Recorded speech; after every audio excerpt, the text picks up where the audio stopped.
Let's I go. think we are. One, Yeah, I two, see three, Latrell four. in the Lot, chat. guys. Let's go. Let's go. We got people. We got the homies in the chat. What's going on, guys? What's going on? Bob said first, but Yo, out with friends at an Indian restaurant, bro. I mean, good for you, Bob. I mean, you better be fucking. nice. You better be able to fucking. You got to drink some water, bro. For the Indian food, you need some water. If you're not used to it, Bob, let's go. We got Larry CTM in the house. Let's go, Larry CTM, bro. I'm hyped for this card, man. I can't wait for this card. Like Hell yeah. 12 fights on the card. I mean, it feels kind of like okay. I mean, 12 fights. I prefer like 14 fights on a pay-per-view card. I mean, the main card's like okay. The prelims are fine. I mean, prelims could be better. I feel like. What's the best Yeah. fight on the prelims you feel like? Um, damn, I'm I'm pretty high on Andre Lima, but because he missed weight, I don't know anymore. I Yeah, think he missed weight the by like four Kopylov and pounds, right? Almeida. Now, yeah, now for me it's Kopylov and Almeida for sure. I think. Yeah, the 4 pounds, bro. I was shocked. I was like, maybe he's probably gonna miss by like, cause you can tell when the guy that does the weigh-ins, you can tell that he's gonna Yeah. miss weight, right? The way his body language was appearing, but missing by 4 pounds, bro. I mean, yeah, I was watching. I went back and rewatched the weigh-in show because That's I wasn't able bad, to catch dude. it live, but yeah, I mean, it was like 4 pounds is kind of bad. I mean, it's not even like him. He's the one taking this fight on short notice. Like that's the concerning part. But yo, let's go. We got Emmy McCliffs in that. We got Latrell Spencer in the house. Let's go, guys. Let's get into it. We got Grimy. We got Cover in the house. Let's go, Cover. Oh Yo, man. have you seen the clown show Firam on YouTube? The what? He'll The like clown show? the clown show. Yeah, I I've don't know seen if you. like yeah, like not full videos of it, but it's like it's popped up on like my trending like on Yeah, YouTube. So I clicked on it dude's hilarious. because You I seen that stuff? yeah, yeah. I seen some. He trolls pretty well though. Yeah, he's pretty. He knows how to like get people talking, right? Like he's good at Yeah, that. he gets under people's skin for sure. Yeah, I was on the clown show like last night on the live stream, and I was talking to this Ron Robin King. I don't know if I don't know if the guy tags you in his videos too. This guy Ron Robin King, he does like 20 cent No, round robins. It's kind of annoying, but shout out to Round I'm Robin. not. I'm not All right, guys, tagging those. let's Yeah, get into it now. Let's I get think into it. you're the more famous one, you know? Which one? Nah, not yet. You should just go after Emmy McGuru and those guys, bro. Lucas Tracy and those guys. Like Dude, they're probably that's tagged in the. everything. Yeah. Yeah. All right, guys, let's go. We got 12 fights to get into, and we got I mean, we got some good fights here. The first fight's gonna be a banger. I feel like, right? Yeah, for Um, sure. First fight's gonna be fun, man. Let's go. Let's bring it up now. Oh, there we go. I got it all fucked up. Okay, there we go. All right, guys. First fight on the card. You want to start with the first one, Chris? Mitchell Yeah, Poso taking man. on Andre Lima. Yep. All right, We man. got So Andre Lima, there was a lot. I had a lot of good things to say about him. He missed weight, but I wonder. I don't have the exact stat on how many like six five fighters who five go five on. and five 5-5 in their last 10 fights. Oh, I really? think that's the stats. Yeah. So it's pretty even. Okay, that's good then going into this one. All right. I thought it was more like of an advantage for fighters who miss weight, but that's decent. So then, I mean, yeah, 5 knockout finishes for Lima. He's been to decision twice, so he's got cardio to go 3 rounds. He had some pretty dangerous. He showed his kickboxing in Contender Series. He had dangerous kickboxing stand up on Contender Series in that fight. The guy he wanted nothing to do with him in that fight. Like he was running away. He had his opponent on the back foot the entire time, and then against Igor Severino, he got tested in the grappling for sure because he got taken down several times. Igor Severino's grappling, I rate it very highly. I think Igor Severino is UFC caliber. He just made a huge mistake, and we're talking about He's guys probably like never getting called to the UFC ever again. Or you remember right, right, Paul Daly? Remember Paul Daly from back in the day? yeah, He punched his sucker punched his opponent after the bell, and he never got that an opportunity to the UFC ever again. So yes, I don't think Igor is coming back. exactly, yeah, and I mean, he'll probably do well in other promotions, but we're talking about guys who are like 25 years old. Like Andre Lima's 25 years old. He just turned 25 3 months ago. So like they're very young in their careers, and he's had very good fights. He's shown grit. I like what I've seen out of Andre Lima. But yeah, in that Igor Severino fight, he found his way back up. He worked his way back up with athleticism and submission get-ups. I think the dude is just he doesn't accept being on his back when he's getting taken down. Mitch Raposo, not much of a grappler in the first place, though. I think he's taking this fight on short notice as well, but supposedly he was preparing for another opponent. Contender And series, right? I think we're supposed to see on a contender series this year. yeah, and he's got good boxing from what I've seen. He's got good boxing. I think this fight is gonna play out on the feet. And Mitch Raposo, I think he's gonna try his chances, landing body shots on Andre Lima. He has good body shots, but Andre Lima's got the kickboxing. Andre Lima's had the longer camp. I don't know, man. I lean Andre Lima in this one still, despite the weight miss. Do you think it's concerning that this is the third guy that he's fighting now? Like, he was supposed to fight Ray Park, and then Timon Dembro, whatever his name is. So now he's Well, fighting so Raposo. the thing with Tumen Dembro, whatever that, however you say that name, I think we um, got it right. I I think that's thought what he he said. had good stand up as well, because I mean he was Mongolian, like so they come from that culture where they don't back down. So I mean, I thought he was gonna I thought he was gonna be a serious problem for Andre Lima. I thought it was gonna go to decision in that fight, but now Raposo, I think someone's getting finished in this fight. So I You think think he knocks him one of out? I these, mean, yeah, I Raposo think has a good both of chin on these him, though. guys go out on their shield, for sure. So they leave it all out there, and I'm leaning Andre Lima in this one. Maybe by a late finish, maybe like a late third round finish. Yeah, I think Andre Lima probably wins. I mean, we've seen him fight better guys out there too. The best guy that Raposo fought was Jake Hadley. I mean, credit to Raposo for winning that first round on Contender Series because he looked good. He was mixing in takedowns, striking Jake Hadley on the feet. But Jake Hadley obviously has better BJJ than Lima, but Lima can grapple. I feel like he can grapple. Doesn't he have a black belt in BJJ, from what I heard? Yeah, Um, yeah, doesn't he really he use it earned though, but he he can earned that grapple. not too long ago as well. He just recently earned that, so Yeah, I think he's gonna have better BJJ if they go to the ground. for Raposo's sure. submission skills are not really there, and if he He was was trying to fighting in almost win. LFA, yeah, if he was fighting in LFA or something like that, like after that losing to Jake Hadley, I'd be like, okay, this guy is actually out there testing himself, fighting decent guys out there. But the guys he's out there fighting, bro, I mean, like he took this can to a fourth round. Dude, Yeah, I don't yeah. know. I'm just not The sold on fights he Raposo took right after Hadley, right? now. Yeah, and The he fights he also, took after yeah. Hadley are just very winnable fights, in my opinion. You should be Also, he winning those trains fights. out of New England Cartel, right? Those guys haven't done well. As much of a fan I am of New England Yeah, Cartel, I want to see those guys win. I'm a big fan of New England Cartel, but they're 0-4 since that Rafa versus Corey Sandhagen fight, and I just feel like they're not improving their skill set over there. for Um, sure. I'm gonna Calvin go Cater. Lima too. I mean, Lima, but do you think his price tag at minus 300 now almost is justified now? Like it's kind of crazy at this point. Nah, yeah, it's gone. It's gone. If you were trying to bet on this guy, I think maybe you should look for a prop at this point. And I lean. I think this. Some people. I know Raposo coming from that New England cartel background, he might drag it out to a decision, but I can see Lima finishing him in the third round. So if you're looking for a Yeah, I like prop, Alima to win in over 1.5 rounds. I haven't bet that, but I was thinking about making like a long shot prop parlay. Because I feel like it's yeah. gonna go over 1.5 rounds for sure. Oh, yeah, I think it's gonna go over 1.5 as well. Raposo's pretty tough, man. I mean, submission defense is lacking. I mean, he gave up that submission pretty easy, and that Jake Hadley fight didn't really keep his shin tucked and wasn't really fighting hands at all. Like Yeah, that's you could concerning. even bet the submission, man. I think Lima by submission is like plus 500 on I'm not DraftKings. betting. I don't think he has any submissions. He might get his first submission ever, but yeah, I have Lima in a parlay, so I You think could it's just pull yeah. the I gilly parlayed on him. Poirier's I card parlayed him when the lines opened up. I was like waiting for the line to open up. It was like minus 200, so like the line got kind of steamed probably because Raposo was taking this fight on short notice. But yeah, I'm gonna go Yeah, Lima. I think Lima probably wins.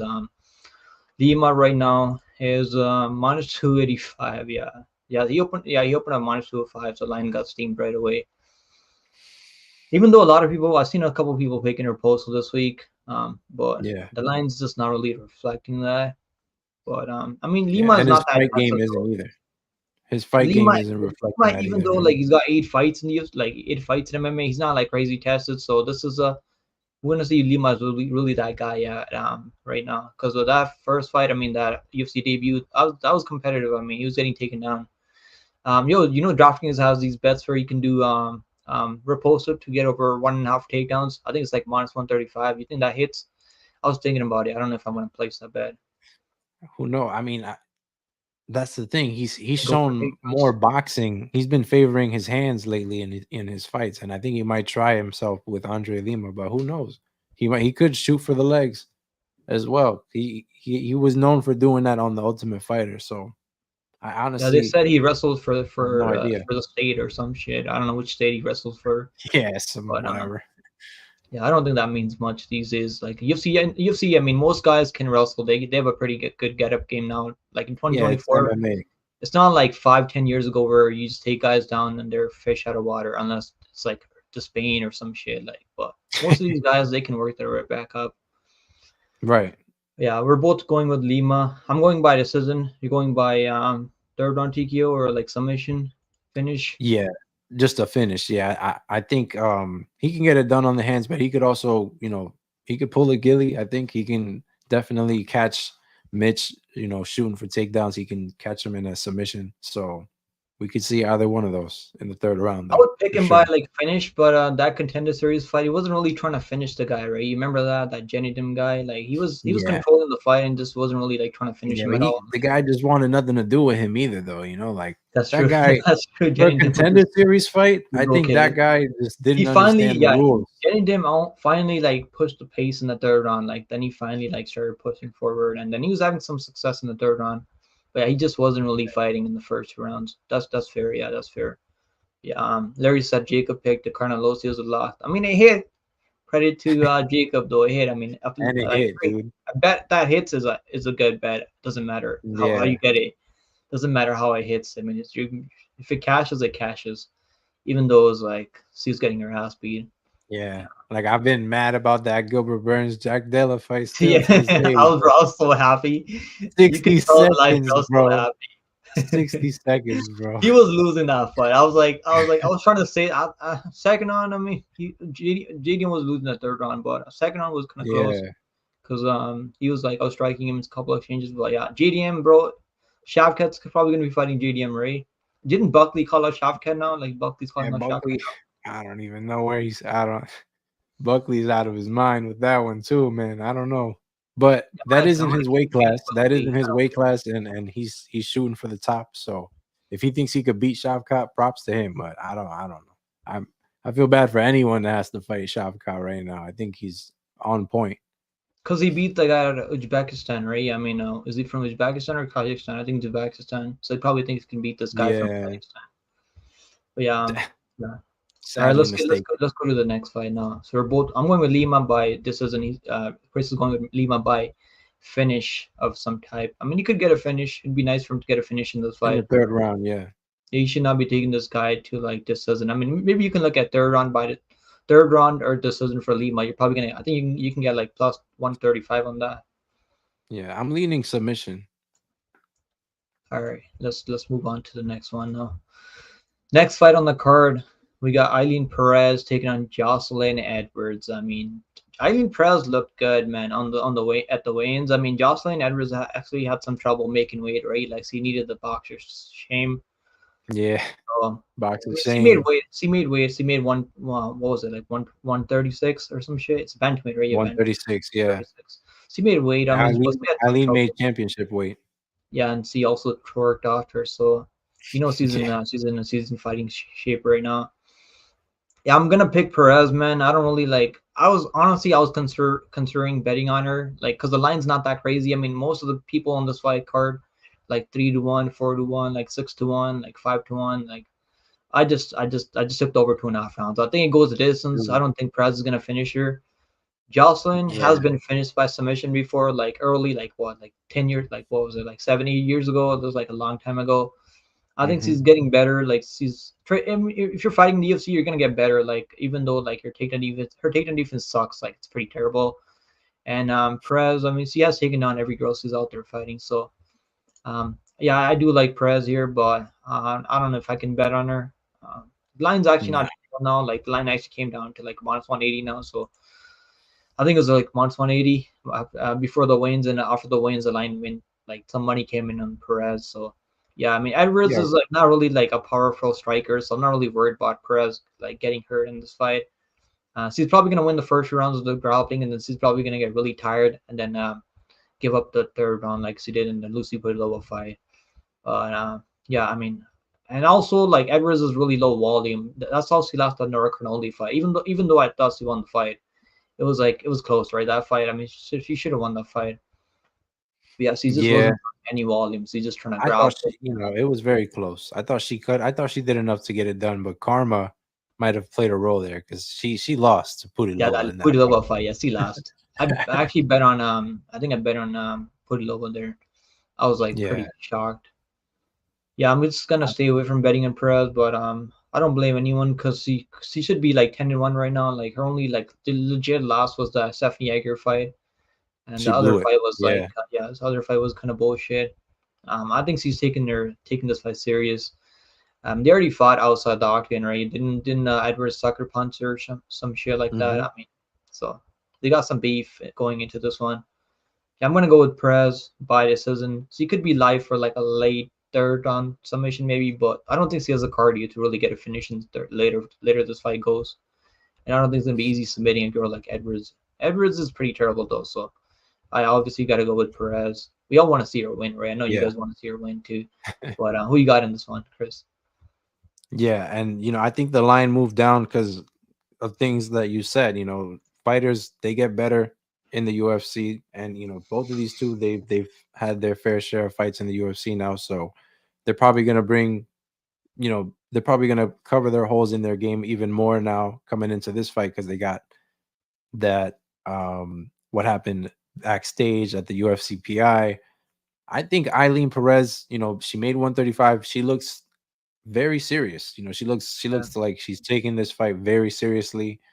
Um she knows that she's got to go 3 rounds, and I think that's everyone's concern when you are betting Eileen Perez, or if you are picking her, because she's shown that I thought she was winning that fight against Edgar up until, well, she was getting caught in some reversals, but Edgar actually has nice BJJ though, so it's like it's not yeah, shocking to she was bet her getting in this caught one. in some reversals, but you know she was doing exactly what she's been doing, and that's taking her opponents down. But she's gonna do that again. Jocelyn Edwards has time and time again failed to show that she can cover a takedown. So, we're going up. It's grappler versus striker here, in my opinion. Jocelyn Edwards is very pitter patter. That's how she's won the majority of her fights. I think in my personal picks video, I brought up some stats. She landed 164 significant strikes against Ramona Pasquale, Is and it I don't know who's significant? doing. I mean, I don't think Yeah, I she's don't landing know. anything significant though. That's what I'm saying. I don't know who's doing the tally for that, Yeah, but that is ridiculous. Like that, if you watch that fight back, Ramona Pasquale looked fine at the end of the fight. Like, I don't know, man. It is what it is. But that's how she wins her fights. Pitter patter strikes all the way up into a decision. She has good cardio. That's what I would say. Um, but she's failed to been able to defend a takedown. So Eileen Perez, strong grappler. Can she do it for 15 minutes? Is everyone's concern. And I think because of that stuff that happened backstage, she will know that she has to do this for 15 minutes. And I'm leaning Eileen Perez in this fight. do you have money on her? Did you actually bet her, or just you just think she wins? I I didn't. Trust I her with think your money.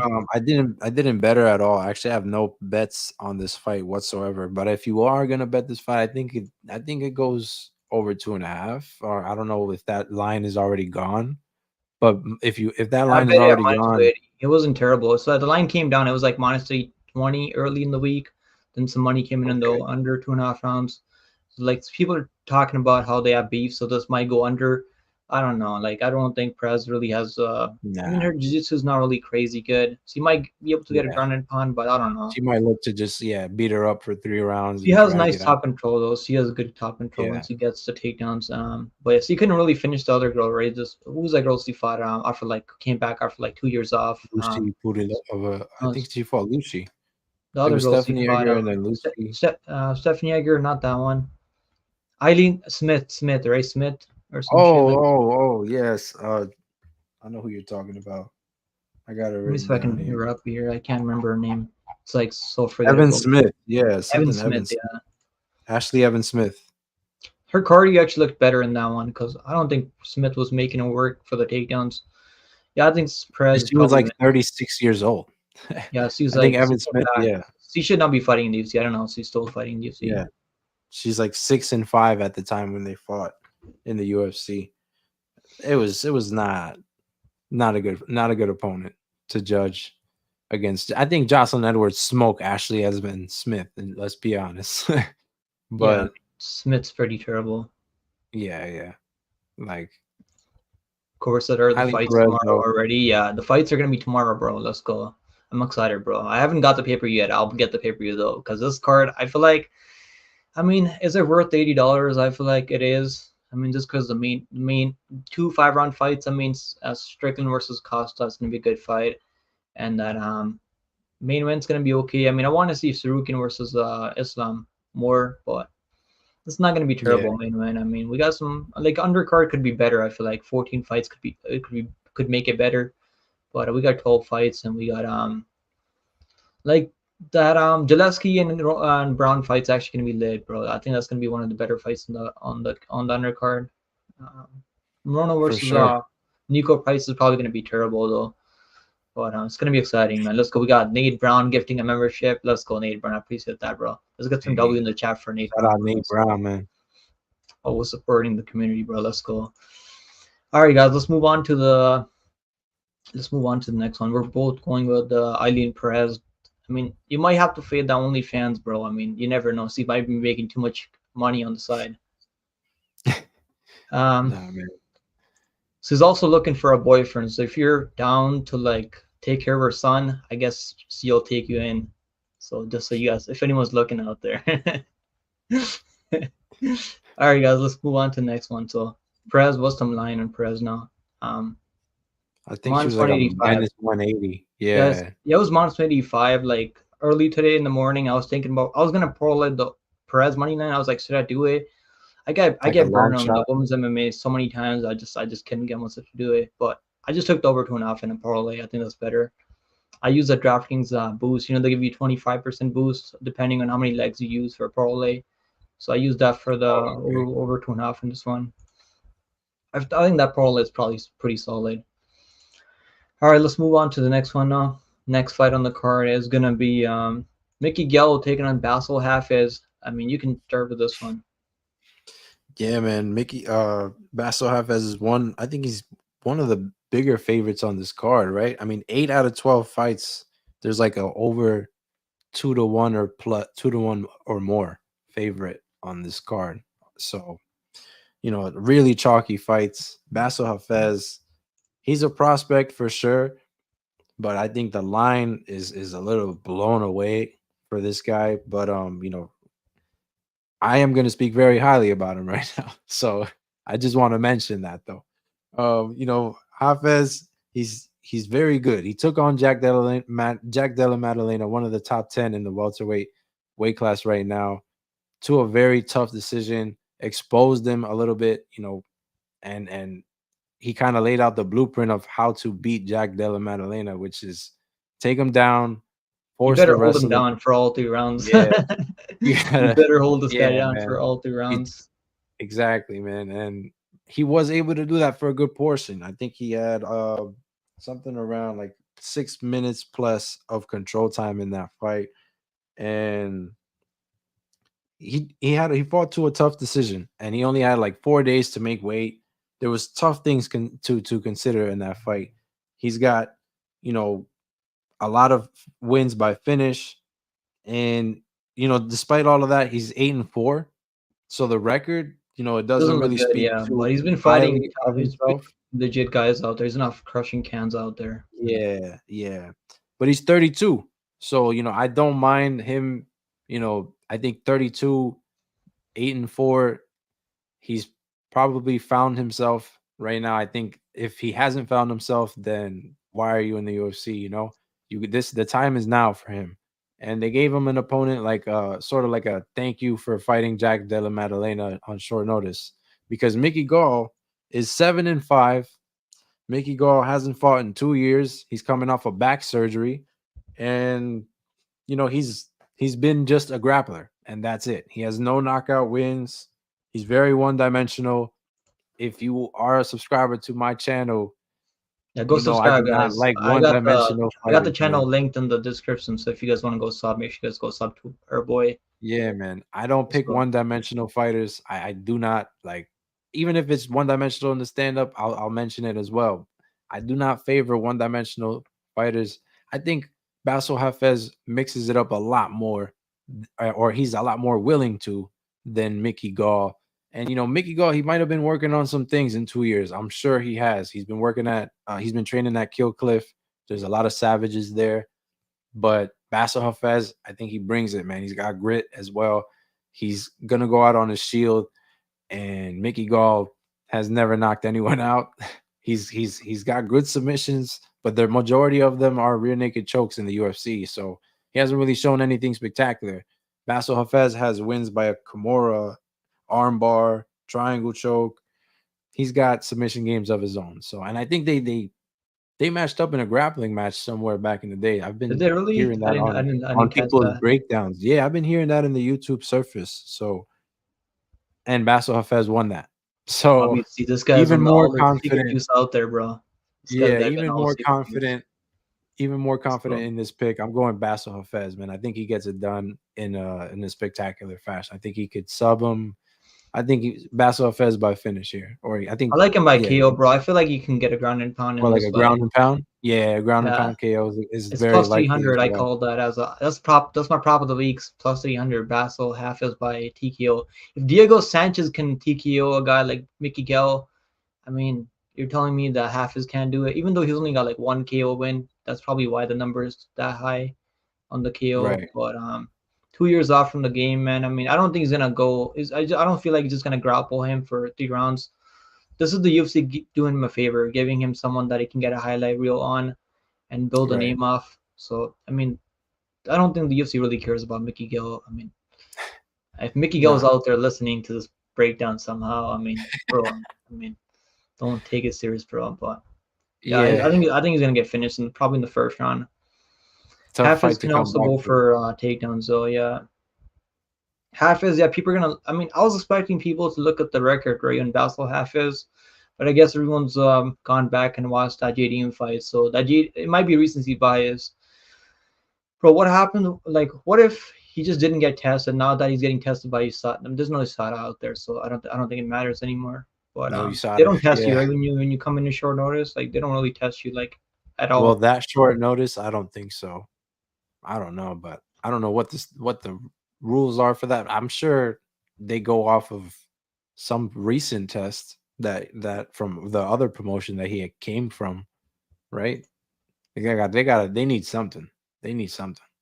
Yeah, Cause Nate said yeah, half his record is kind of shitty. Yeah, I mean he's out there fighting kids for UFC. It's not like he's out there fighting in like those promotions that Raposo's out there fighting in, right? Like kids for UFC is like not terrible. Like LFA is better than kids for UFC.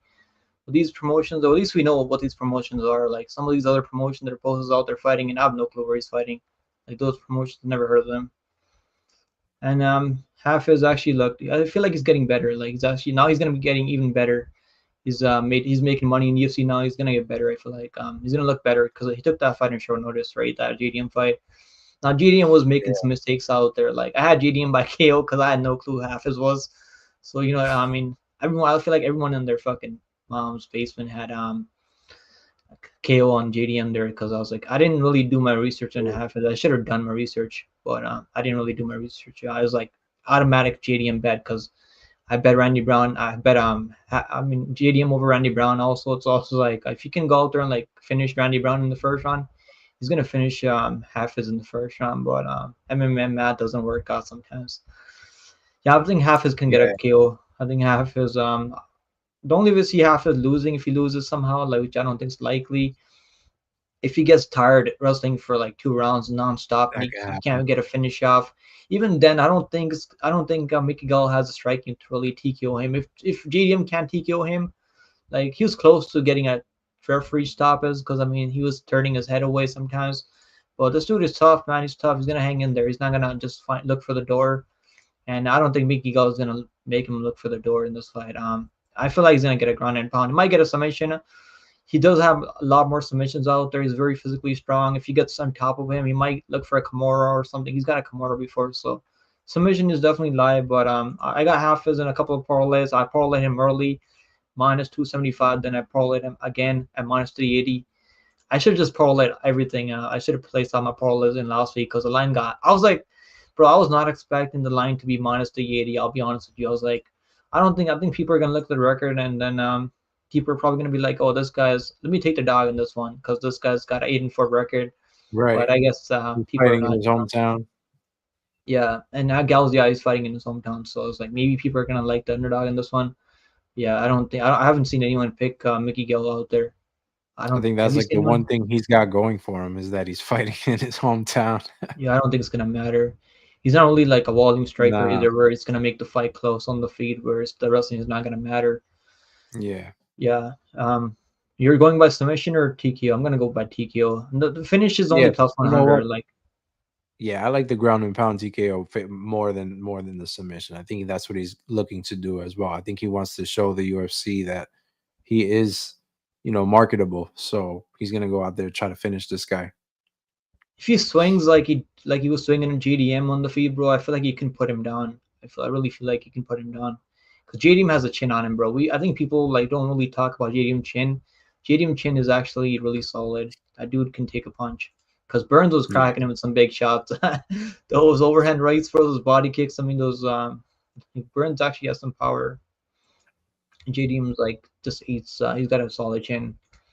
I think Hafez, if he lands the same shots that he's landing on JDM, I think he's gonna put him down, put him um, it could TKO happen. for Hafez plus 275. So the line came down a bit.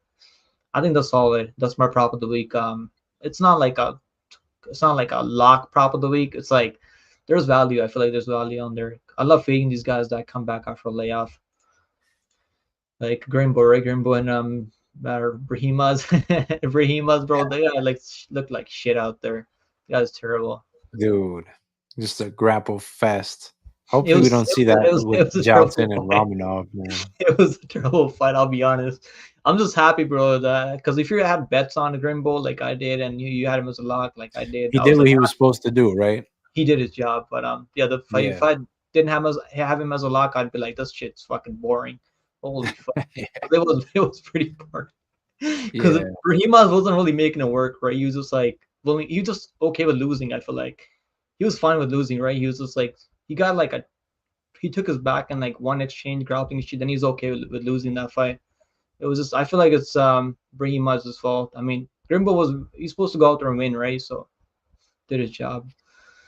I feel like yeah, Hafez should be able to get it. If he doesn't get a finish in this fight, bro, like I don't know. I think the hype's gonna go down if he doesn't finish a guy like Mickey Gill.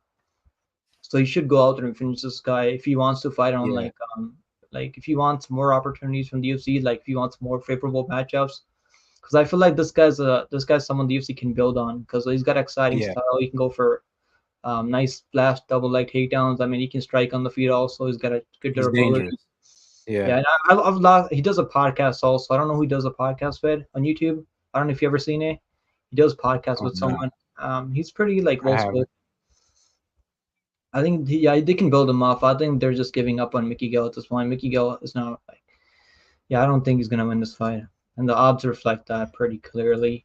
Yeah, the TKOs we're both picking TKO by plus 275 TKO for Hafiz.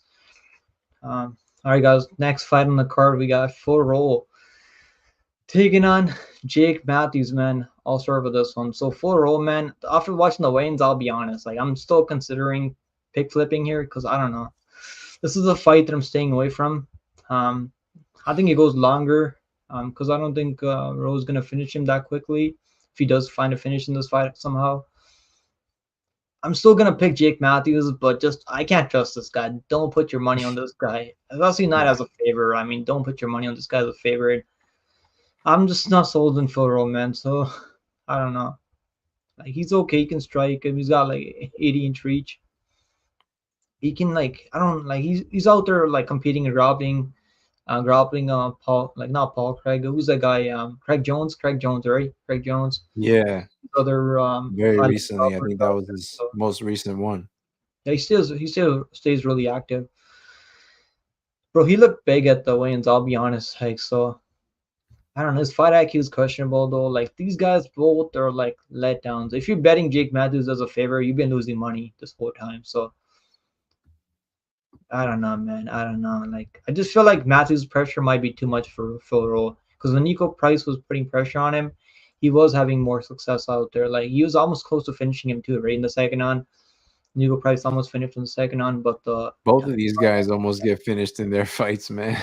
yeah, Jake Matthews. What I will say about Jake Matthews, though, he was close to being finished in that Burger fight, but he still got up every time. I mean, he kept fighting. Dude's tough, man. Dude's definitely tough. They're both tough. I think this is gonna go to this. So I don't really see a finish in this one. Furo has some nasty clinch work. Like he's gonna throw some nasty knees up in the clinch. Maybe you can catch him with something clean. But I don't think it's that likely. I don't think Furo has crazy power. He like Orion Coast, he was gas bro going for this takedown that he's missing takedowns. I feel like Jake Matthews can strike with him. I don't think this is like washout on the feet. I mean, I don't think Furo is like a crazy good striker where he's just gonna knock him out as. Imagine he goes out there and knocks him out now. Yeah, I'm gonna pick Jake Matthews still, but I might. This is one fight that I might change my pick on by tomorrow. So I'm gonna sleep on him, but I'm gonna pick Jake Matthews by decision. But I don't know if he's gonna have a lot of success. And betting my minus 150, I don't think it thinks to pass. I think it goes over. I actually bet the over 1.5 in a parlay. I think it goes over. They actually changed the over to the 2.5 now because a lot of money came in the over 1.5. So I think it goes like over 1.5 was like minus 175. Now the over 2.5 is actually minus like 200 almost. Like what's the over 2.5? I think it's actually like yeah, a lot of money came in the over. So I think a lot of people think this fight's gonna go over because I don't think Matthews is gonna finish him. So Mm. he's pretty durable. Furrow's pretty durable. Who you got in this one? Yeah, I think Matthews by decision was a plus 150 at one point. I thought that was a pretty decent prop because I'm leaning. We've had the same picks so far. I'm Yeah, also you're leaning leaning Jake with Matthews, fully. man. You're leaning Um, Matthews. I thought you were going with Furrow in this one. nah, man. I initially, going into this, I was leaning Jake Matthews. Like before doing any breakdown, I said, "All right, Jake Matthews, he could get this done. It's Phil Rowe. He hasn't been really that impressive." And then when I started watching Jake Matthews' past 5 fights, it's just some really hard tape because he's getting beat up in some of these fights, man. Like his best, knockout was the Fialho one in his past 5 fights, and Fialho was piecing him up a little bit, and in all of his fights, Charlotte was on a run back then. Semmelsberger, Charlotte was on a Semmelsberger run. dropped him three He was out there times. knocking people out. Summersberger, yeah, that Summersberger fight was not a good look. Semmelsberger dropped him 3 times. Like, I just think, Sam Brady, he grappled him to death pretty much. And that loss to Morales, I think he was taking pictures in there. Like he was struggling with the reach and he didn't show any aggression. So like that's not good because he's going up against a guy who is gonna have another reach advantage and he has 100% finish rate despite who he's fought. It's not the best of opponents, but it's 100% finish rate. It's either Over Orion you Costi, know, who's an absolute fraud. Over Nico Price, a guy yeah, that was close to finishing him in the second round. I mean, we can say the yeah, same thing about Jake Matthews. This guy's been favored most of his fights out there, and he's been letting people down every time. So exactly. you can't really trust Jake Matthews as at Can't trust chalk. either Like one of these guys. No, I was man. pretty heavy to Morales, man. I had Morales third round and decision plus 155. I was like, I think I was like Matthews pretty tough, man, because I watched that Burger fight and I was like, I don't think Morales is gonna finish him.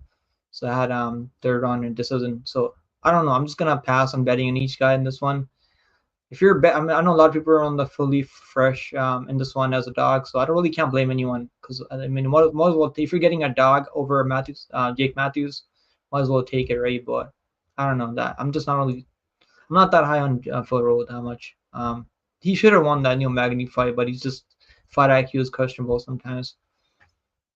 Like I don't know if No, I for want to sure. put Yeah, I think money on a that guy Neil like that. Magny fight was close, and some people feel like Magny does that. He brings that fight out of his opponents. He brings a close fight, but Magny, I don't rate him highly at all. So I don't know. I think Phil Rowe is really not that impressive, man. I'm leaning Jake Matthews as well. I think he gets it done. Yeah, I'm gonna go Matthews by decision also. I mean, betting on this fight. I mean, it's like good luck if you're betting on this one. Minus 162 for Matthews. I mean, lines have gone back and forth. Um, yeah, I mean, the lines haven't gone anywhere. Even though a lot of people are on it's crazy. The lines haven't flipped at all. Like even though a lot of money is in full roll in this week, like the lines have been going back and forth because I don't think they're. I think everyone knows this fight is probably 50-50. Matthews should be favored. I feel like because he's got 20 fights in the UFC race, so he's fought the better guys out there. Um, he's actually has a win over Li Jingliang, doesn't he? Like that's not a bad win. But that was like 6 years ago. Yeah, I'm gonna go with Matthews by decision. So what's the decision? I think the over 1.5 is a good parlay piece to juice up your parlays. For sure. Matthews by decision. Bro, is there so there it is. Unanimous decision plus 200. Decision plus 150. Decision still. Um, yeah, I'm just gonna pass. I don't really trust the guy that much.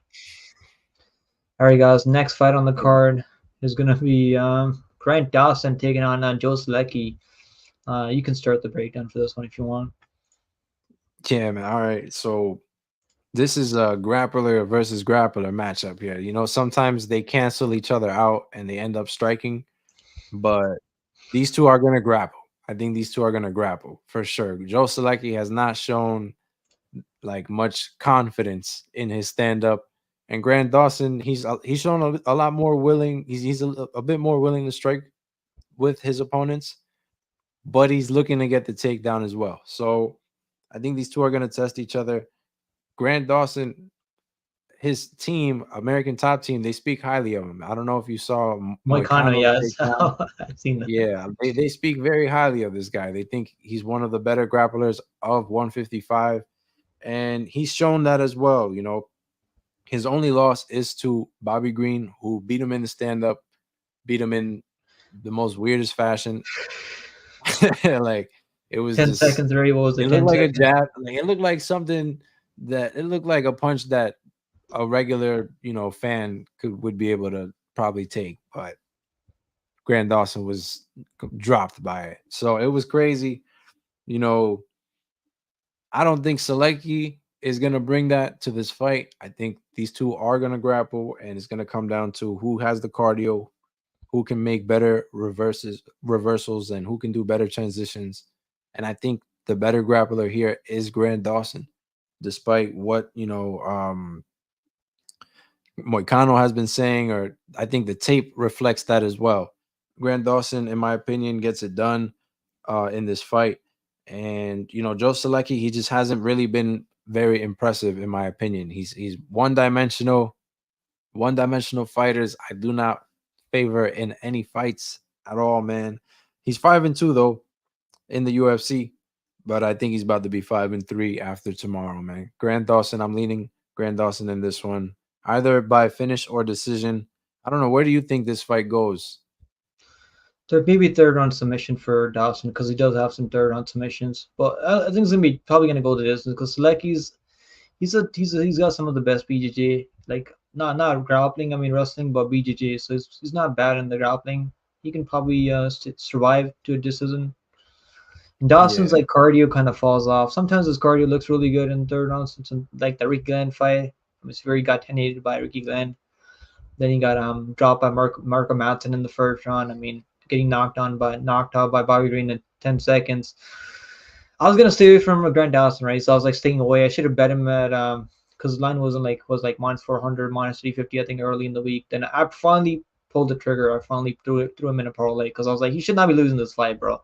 Grant Dawson, bro, if he is who we think he is, if he's a high level grappler like everyone thinks he is a high level grappler.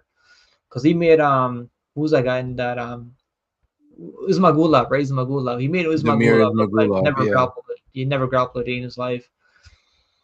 yeah. Jared Ismagulov Gordon, is okay, like it's not terrible. And yeah, I feel like he might get a submission third round maybe. I put him in a parlay with some other chalky favorites on this card. I feel like he's probably gonna win. I don't put him in. I didn't put him in every parlay. It's only like one parlay, so uh, it's I like think I he's don't the really. biggest favorite. He's one of not other than Islam. I feel like on the prelims, yeah, he's the biggest Right, favorite on the other than prelims. Islam, yeah.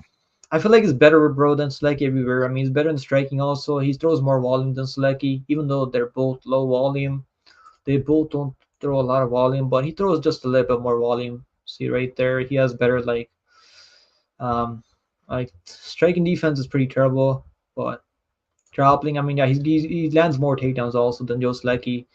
And Selecki, he might get like one takedown in the first round, but I don't see him getting a submission. And the later the fights go, I mean, Selecki starts giving up on the takedowns when he's not getting the takedowns. He'll be okay with striking, like that Jared Gordon fighter where he just like couldn't get the takedowns anymore.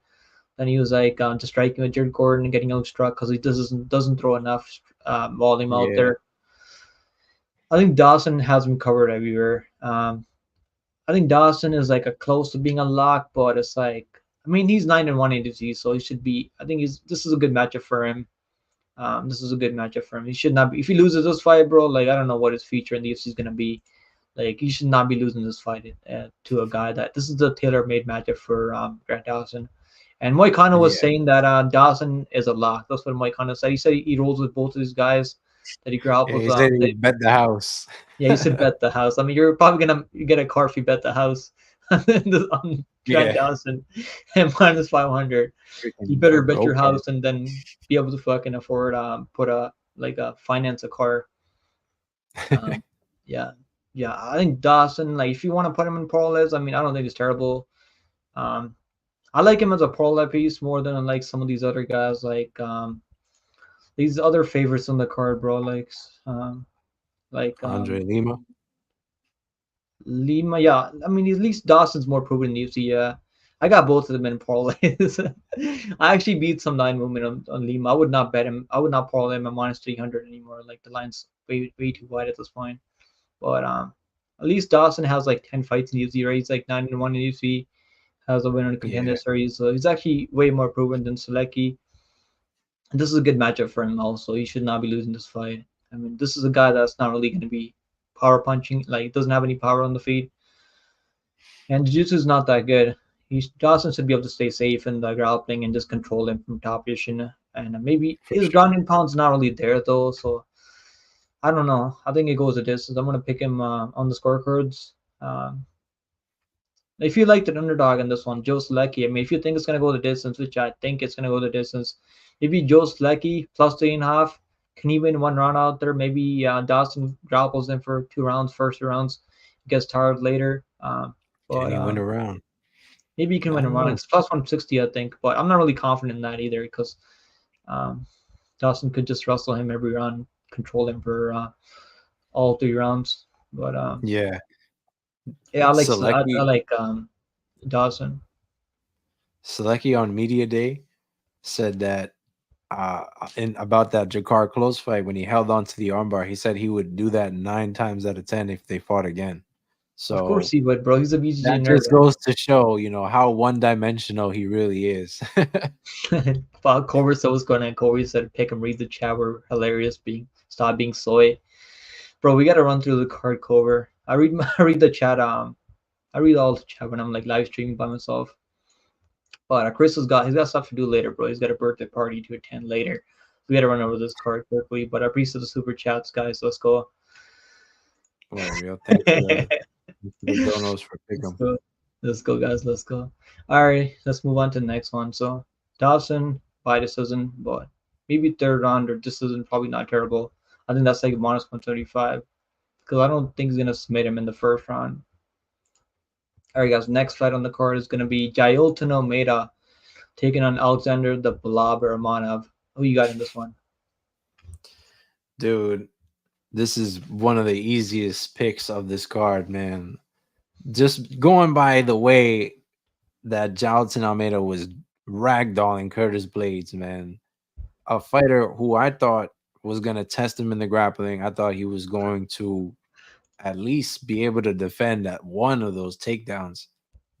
For Jailton Almeida to finish with 9 takedowns, I think he had 9 takedowns before he got finished in that fight. I think 8 That's takedowns, almost 9. Yeah, yeah, insane, dude. I think like very impressive. He's only 240 pounds coming into this fight.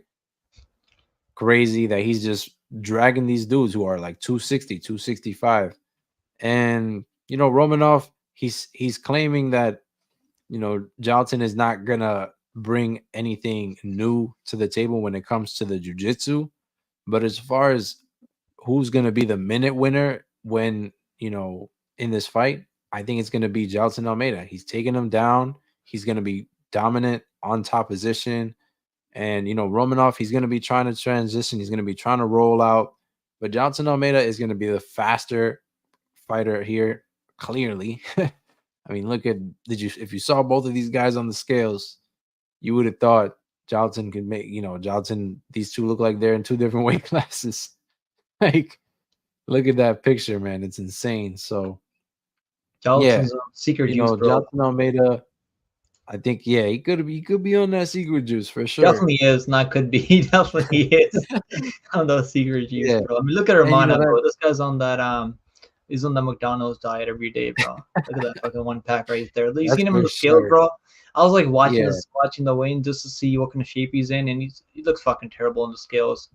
I mean, yeah. he He's actually on looked that. good in that one fighter. Which fight was it? Was it that Bugo even that fight where he looked better, or was it That's that all other right. fight? But that's the thing. Like his record is very deceiving. That's what I was talking about in my picks video. 17-2. He hasn't been anyone impressive, man. That Blagoy Ivanov fight, Blagoy Ivanov was on his way out I of still remember fighting. the Period. Juan Like he was. Espinova. Who's that guy? Juan, where he quit in that one. Remember that one where he's getting tired and Yeah, then he quit? exact. I think his best fight was his best win, in my opinion, is Marcos Rogerio de Lima when he just took him Yeah, when down he several yeah, times. that was a nice submission He there. dominated him. He pretty much dominated him.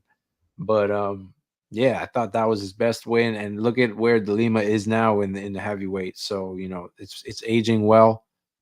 But I'm leaning Jailton Almeida in this one still, man. I just don't think Romanov takes fighting very seriously. So I don't know if he's gonna bring anything new to the table. And Jailton Almeida, we know what he's bringing. So I think he's gonna be the better grappler here, and I think he gets it done. Yeah, I think Almeida's probably gonna win him. He's got way better BJJ. But what if Romano gets on top of this guy? Can he get him off? I mean, fuck this guy. Getting Romano on your top, bro. Can he Like get this him guy's got off? he's got better ground and pound than Almeida. I'll say that much. Like those like King Yeah, Kong, those what are they called? Those fucking Huck Smash or some shit like Hammer Fist, right? Hammer Fist, yeah. right. Yo, Drew Sober, what's going on, Drew Sober? He said, Regal raid, let's go. Please hit that raid, Regal. Cobra said, Pick him hates us, bro. No one hates you, What's up, Cobra. Rico? Appreciate you. Let's go. Grimy said they must have made a pact before stream that we won't read this. You read the chat, bro. Reading chat. I'm reading as much chat as I can, guys. We gotta run through the card. Let's go, Beef Saber. You What's guys are going on, trolling. Ian? Yeah, Dean said, Nate Brown, you gonna pound that dude out, or you beefing with? Yeah, who's he beefing? Who's Nate Brown beefing with? That Ron Robin King, or Ron Robin King. I think that's the guy. I'm beefing with that guy too. I mean, I was talking to him, bro, on the live stream on the clown show. I was like, bro, why do you keep tagging me in those videos, bro? Like, it's just of him, Ron Robin, like receipts that he posts. It's not even like a proper breakdown or anything. If you're gonna tag me in the videos, it's just kind of annoying. Well, you gotta do what you gotta do. Pick him with Clout. laser focus on the picks, bro. He should not be using my channel. I mean, there's so many better channels out there. Like tag, we want picks. I mean, MMA experts. Like tag those guys. I mean, I should be Yeah. way behind on the list right now. Pick him and just talking money, taking money. Yeah, yeah, yeah. Grammy said, "Fire, I'm gonna hot date her. Got a hot date later. No, he's gonna go to a birthday party, bro. I mean, he's probably got a girlfriend. He needs to beat Darno. hit rate. Yeah, Darren Alco, like he's picking Slecki, Dustin Poirier. It's not even like a straight money in play. He's gonna parlay Slecki, Romanov. I don't know if he's serious. He might have been too drunk. He might have been too drunk. This guy on the clown show last night. Um, let's go, guys. Let's go. All right. So we're both going with Almeida. I think he's gonna finish this guy. Yeah, I got Almeida in parlays. I think he's gonna win this fight. Yeah, I think he's a confident parlay piece I in think this yeah, I card. think finishing Romanov, man. Romanov's like I think he's gonna be on top. Like he's gonna get a submission off in Romanov. Romanov, like he's never been sub before, right? But he hasn't really been fighting like De Lima's probably the best grappler that he fought, right? I mean, De Mm-hmm. Lima wasn't For really sure. like he's actually looking better. De Lima's like doesn't really go for a lot of submission unless he like club and subs. I feel like Amado's probably gonna get him So tired with the takedowns and then probably gonna submit him later. I'm gonna say second. yeah, Like you think first on submission? He does have a lot of first on submissions, right? yeah. I mean, the you just popped an imagination in my head of Romanov shooting for the takedown first and just laying and praying on Almeida. I I don't mean, know, man. I don't think he has the What if cardio to do that. He might what get if like he one doesn't takedown. get it done in the first round? You know, I don't know. Now the first round is a little too suspect for me. So I don't know, man. Maybe he gets it done in the second for sure. I mean, Mano would just quit sometimes when you like. He's a quitter, bro. He quit in that one Espino. What was his name? I can't remember if I can say his name. One Espino, right? One Espino. He quit in that fight because Yeah. he was getting tired in that fight. One Espino was actually looking better um, in that fight, and he's out there fighting guys like Jared Bandera, Chase Sherman. Blagoy Ivanov, bro. Blagoy Ivanov is like only good. Like only thing he's good at is not like getting finished. That's the only thing Blagoy Ivanov is good at. He's losing in PFO now. At least Delta Mera has wins over solid guys, right? Like Biggie Boy win. I mean Derek Lewis win. I mean Parker Porter the goat. I mean if you're beating Parker Porter, you beat anyone out there. Beat everyone out there. I'm gonna pick over anyone if you pick Parker Porter. Let's get some emoji Parker Porter in the chat, guys. Let's get some Parker Porter emojis in the chat. All right, guys. So yeah, I'm gonna go with the finish. I'm worried he might get a grounded pound too, because I feel like if he gets in top position, like I feel like he's gonna get top position. Romanov, Romanov just covers up, bro. I don't know, like in that Woko fight. Now Woko was hurting him Yeah. to the body. To be fair, then he just quit, bro. Like he just covers up after. It could be like a submission also. Like I'm gonna pick submission, but it could be like a TKO also. What's the ITD? I think it was like minus plus 110 minus 110 for ITD for Almeida. Um, okay, it's actually I'm not sure. minus 150 now. Okay, it was minus 110 early. Yeah, I think he's gonna finish him minus 150. You might as well just parlay the money line at this point because he's gone the distance only once over Derek Lewis. Because I don't think he's gonna go the distance in this fight, but you never know. Yeah, I'm gonna go with the finish for Almeida too. Submission. What's the submission? Plus 140 for submission for Almeida. I think submission probably more likely than anything out there. Yeah. Cobra said tag and where on Twitter. I need to get on Twitter. Cobra, I was trying to invite you to the clown show, bro. You should have hopped on the clown show last night. We needed you there, bro. I think we need a debate between you and the clown show. I think that'd be crazy. Nate said, I'll try to jump in next clown show, Dean. That motherfucker just streams too late, yeah. He goes live like randomly. Fuck. I gotta drink some fucking water or some shit. Alright, let's move on to the next fight. Amira by submission, probably like round two. Alright, guys, next fight on the card. You want to start with this one? Cesar Omera taking on Roman Oh Kopila. man, Good fight, right? really good fight, man. Really good fight here. And Kopylov, he did look good in that fight against Anthony Hernandez up until he didn't. He just got taken down, and the cardio killer, Anthony Hernandez, that's what he's known for being. He got it done in the same way he always does.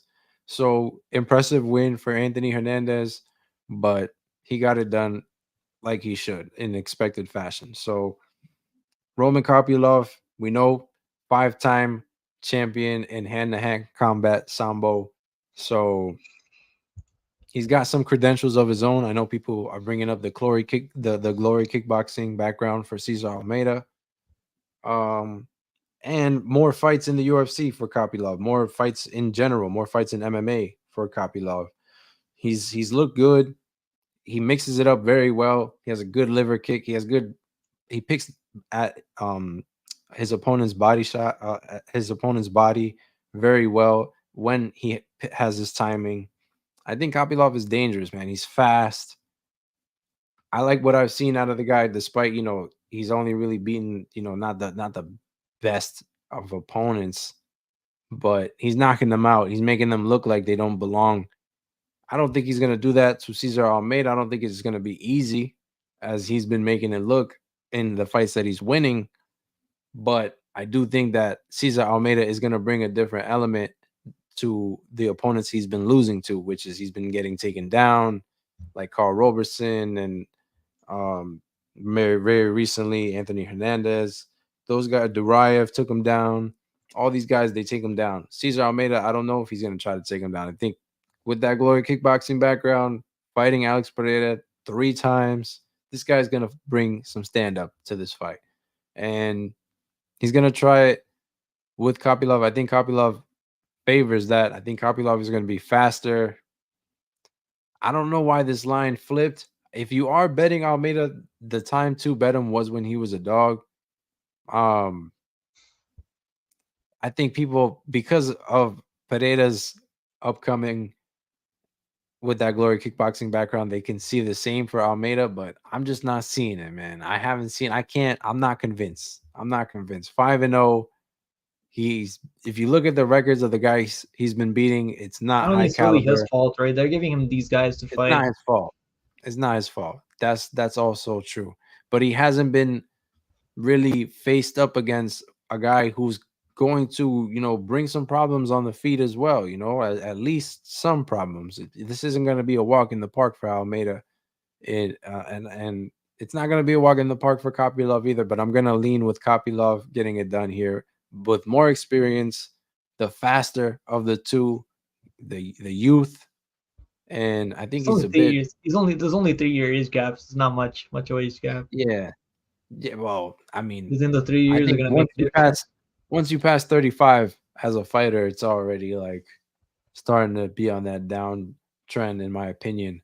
But some people have outproven that. So Almeida can be one of those, and he's gonna have to prove me wrong tomorrow, man. I just don't know. I gotta lean with experience here. He's the dog. And because he's the dog, I was able to make him my dog of the week. So I'm actually leaning Kopylov for my dog of the week plus 100. I bet him straight money line for a plus 100. Roman Kopylov. I'm picking him to get it done. Let me fix my camera. My camera's like bugging out right now. All I right. was like, what the fuck happened? You can keep breaking on the fight. I'll fix my camera. No, yeah, for sure. Yeah, that's why I think Kopylov, when he was a minus 102, I thought that's probably where it should have stayed, because Kopylov, he hasn't really beaten guys that impressive in the UFC. But like I said, he's making it look easy. So Kopylov, despite maybe Cesar Almeida beats those guys in the same fashion, but we haven't seen that yet. So I'm leaning Kopylov. Yeah, we're gonna disagree on this one. I'm gonna pick us Almeida just because I like that he's still making improvements out the trains with Strickland. I mean, you seen the sparring with Strickland, sparring Strickland. Yeah, yeah, and he looked good at the Um, weigh-ins too. yeah, he's pumped, right? He's like ready to go. Yeah, Yeah, if you guys bet on Cesar Almeida plus money, like I got him in a underdog parlay with Gillespie, so I feel like that could maybe cash at plus 110. But I don't have like any serious money on Almeida. I'm gonna pick him because I want to see him win. I want to see that trilogy, and then I mean they already had a trilogy, right? Pura and yeah, Almeida, so I don't know if that's gonna happen though, because if he doesn't beat Kopylov here, that's probably never gonna happen. But if he does beat Kopylov, this is a good matchup for him. I feel like Can Kopilov go out to wrestle him? This guy trains at Yeah, Dagestan, right? I think he went to Dagestan to train. Maybe he can go out there and like grapple Almeida. I feel like if he does grapple, he can have success in this fight. I'm for just gonna sure. stick to my Almeida pick. I'm gonna pick Almeida. Just but a lot more experience for Kopilov, so I really can't blame anyone taking Kopilov at plus money now.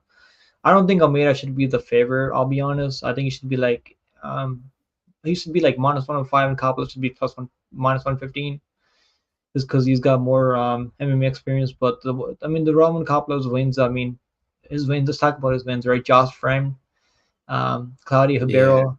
These guys don't even have a 50% chance to win rate in the UFC.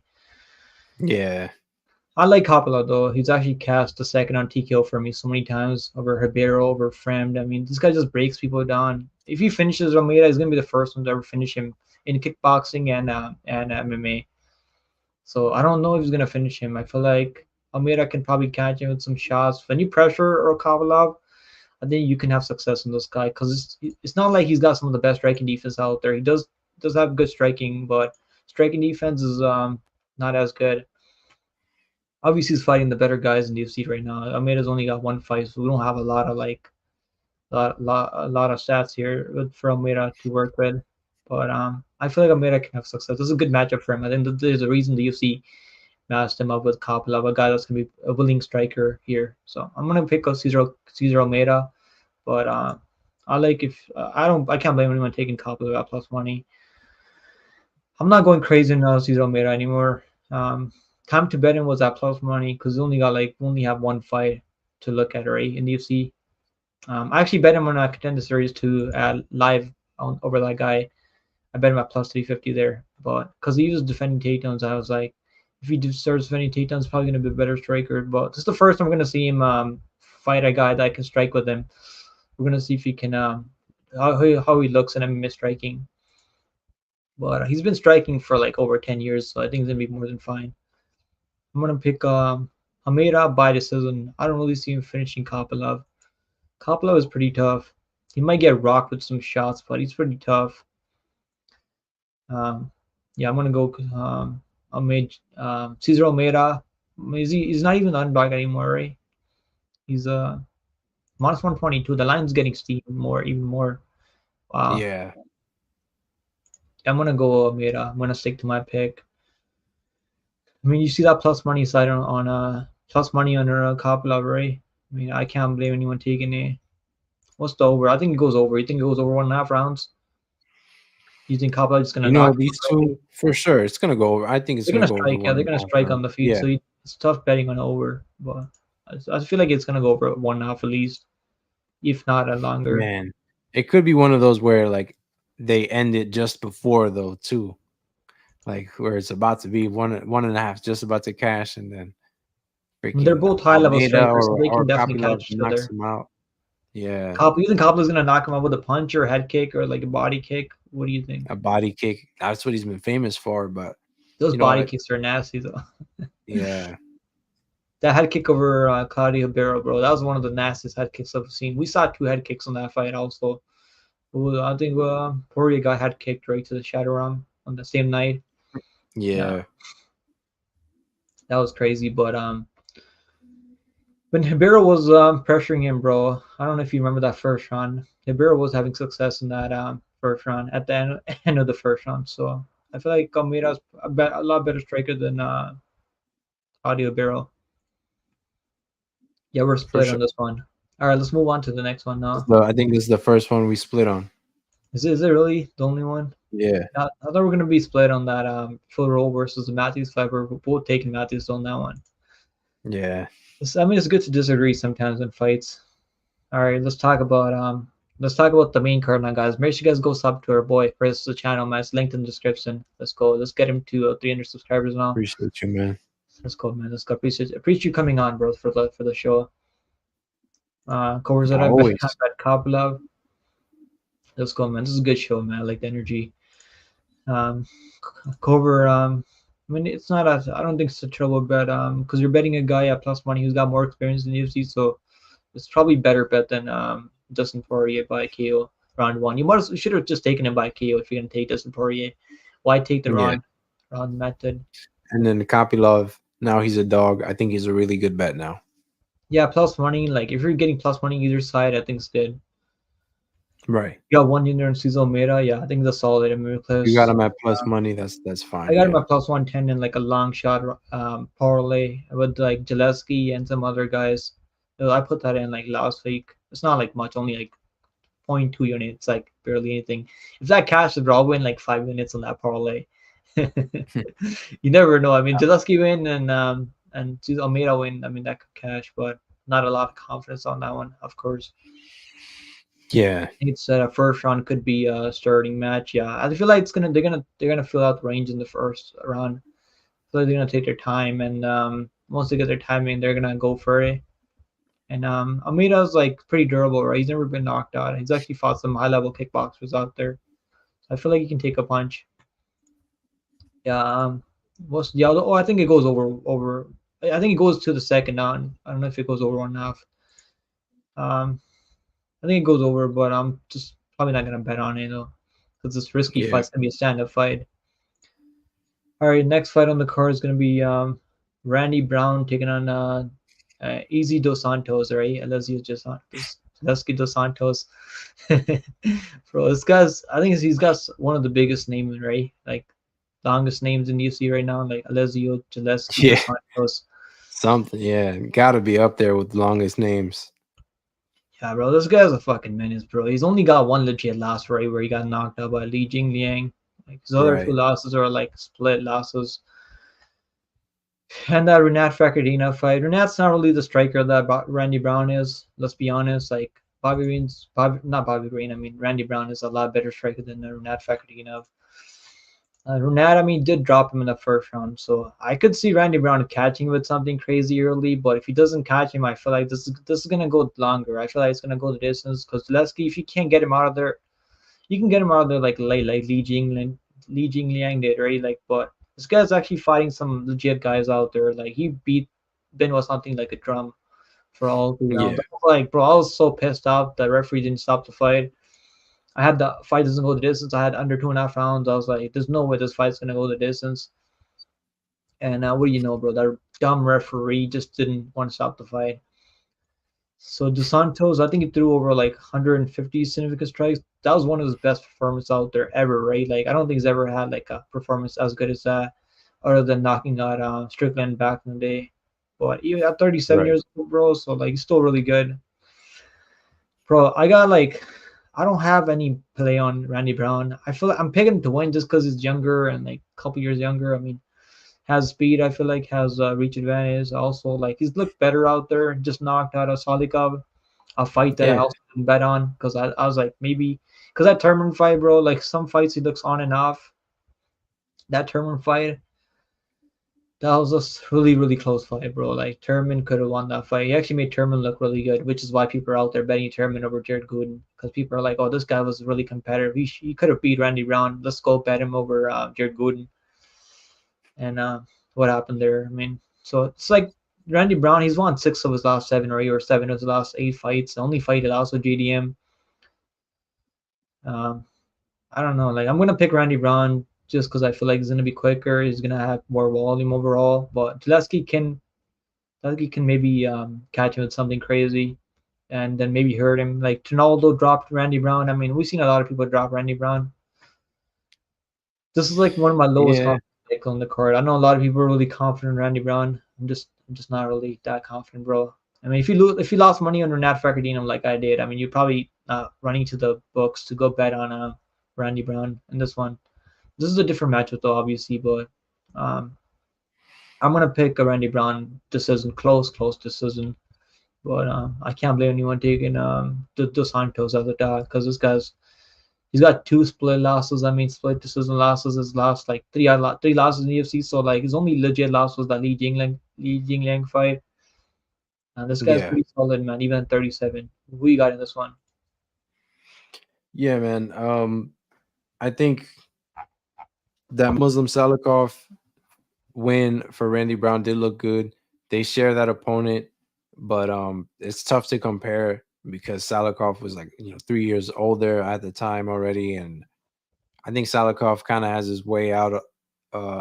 He's almost on his way out. So tough to compare those two fights. I know Elysiu fought Salikov as well to a close split, and he's been in some very close fights in his past five. But he is very good. He's 10-3 in the UFC, coming off that draw against Renat. You could argue that Renat won that fight, but they gave him the draw. That experienced No, he got veteran. 10-8, bro. I don't. I think the draw was. I mean, I wanted Renat to win because I had money on this isn't Renat. This isn't. I was on the spread point spread -3.5 for Renat to Yeah. win all 3 rounds. I Oh lost wow. like 3-4 units on that fight, bro. I was like, I lost a ton of money on that one. I should I have mean, just he taken almost the got money him back. out of there. He almost got him out of there in the first. That's what I'm saying. This guy's Elysiu. He's getting into some close fights, and he's an experienced striker. He's got good cardio. That's for sure. He's got good cardio. He pushes the pace. We saw that against Saint Denis. You know, he was just hitting him with the kitchen sink, and he just kept going round for round. And then, yeah, he's. I just think that Randy Brown much. I think he's had a lot more. He's got a lot of experience in the UFC himself, and you know Zaleski. If you're counting on him to get a finish here, he hasn't gotten a finish, I believe, since 2019. So it's been a long time for this guy. Randy Brown, 6'3" height. He's gonna use that reach advantage, and he's got at least he's got dangerous kicks, but he's been winning these fights against guys who are going to push the grappling on him. I think this one's going to be a stand-up affair, and it favors Randy Brown if it stays standing, in my opinion. Randy Brown is going to figure it out, and I think he gets it done here. Now, in terms of me picking a lock of the week, you know, I don't like chalky favorites for lock of the week, so I will say this is one of my least confident lock of the week picks, but I am picking Randy Brown here for my lock of the week for this for UFC 302 -180 straight bet, no parlay or anything like that. I am not that confident about it, but I think Randy Brown gets it done. I think it's a good bet. The odds are 1-1, so almost 2-1. I know he's like a -180, -185, something like that. But I mean, it's not terrible. He's I'm still winning betting, out there.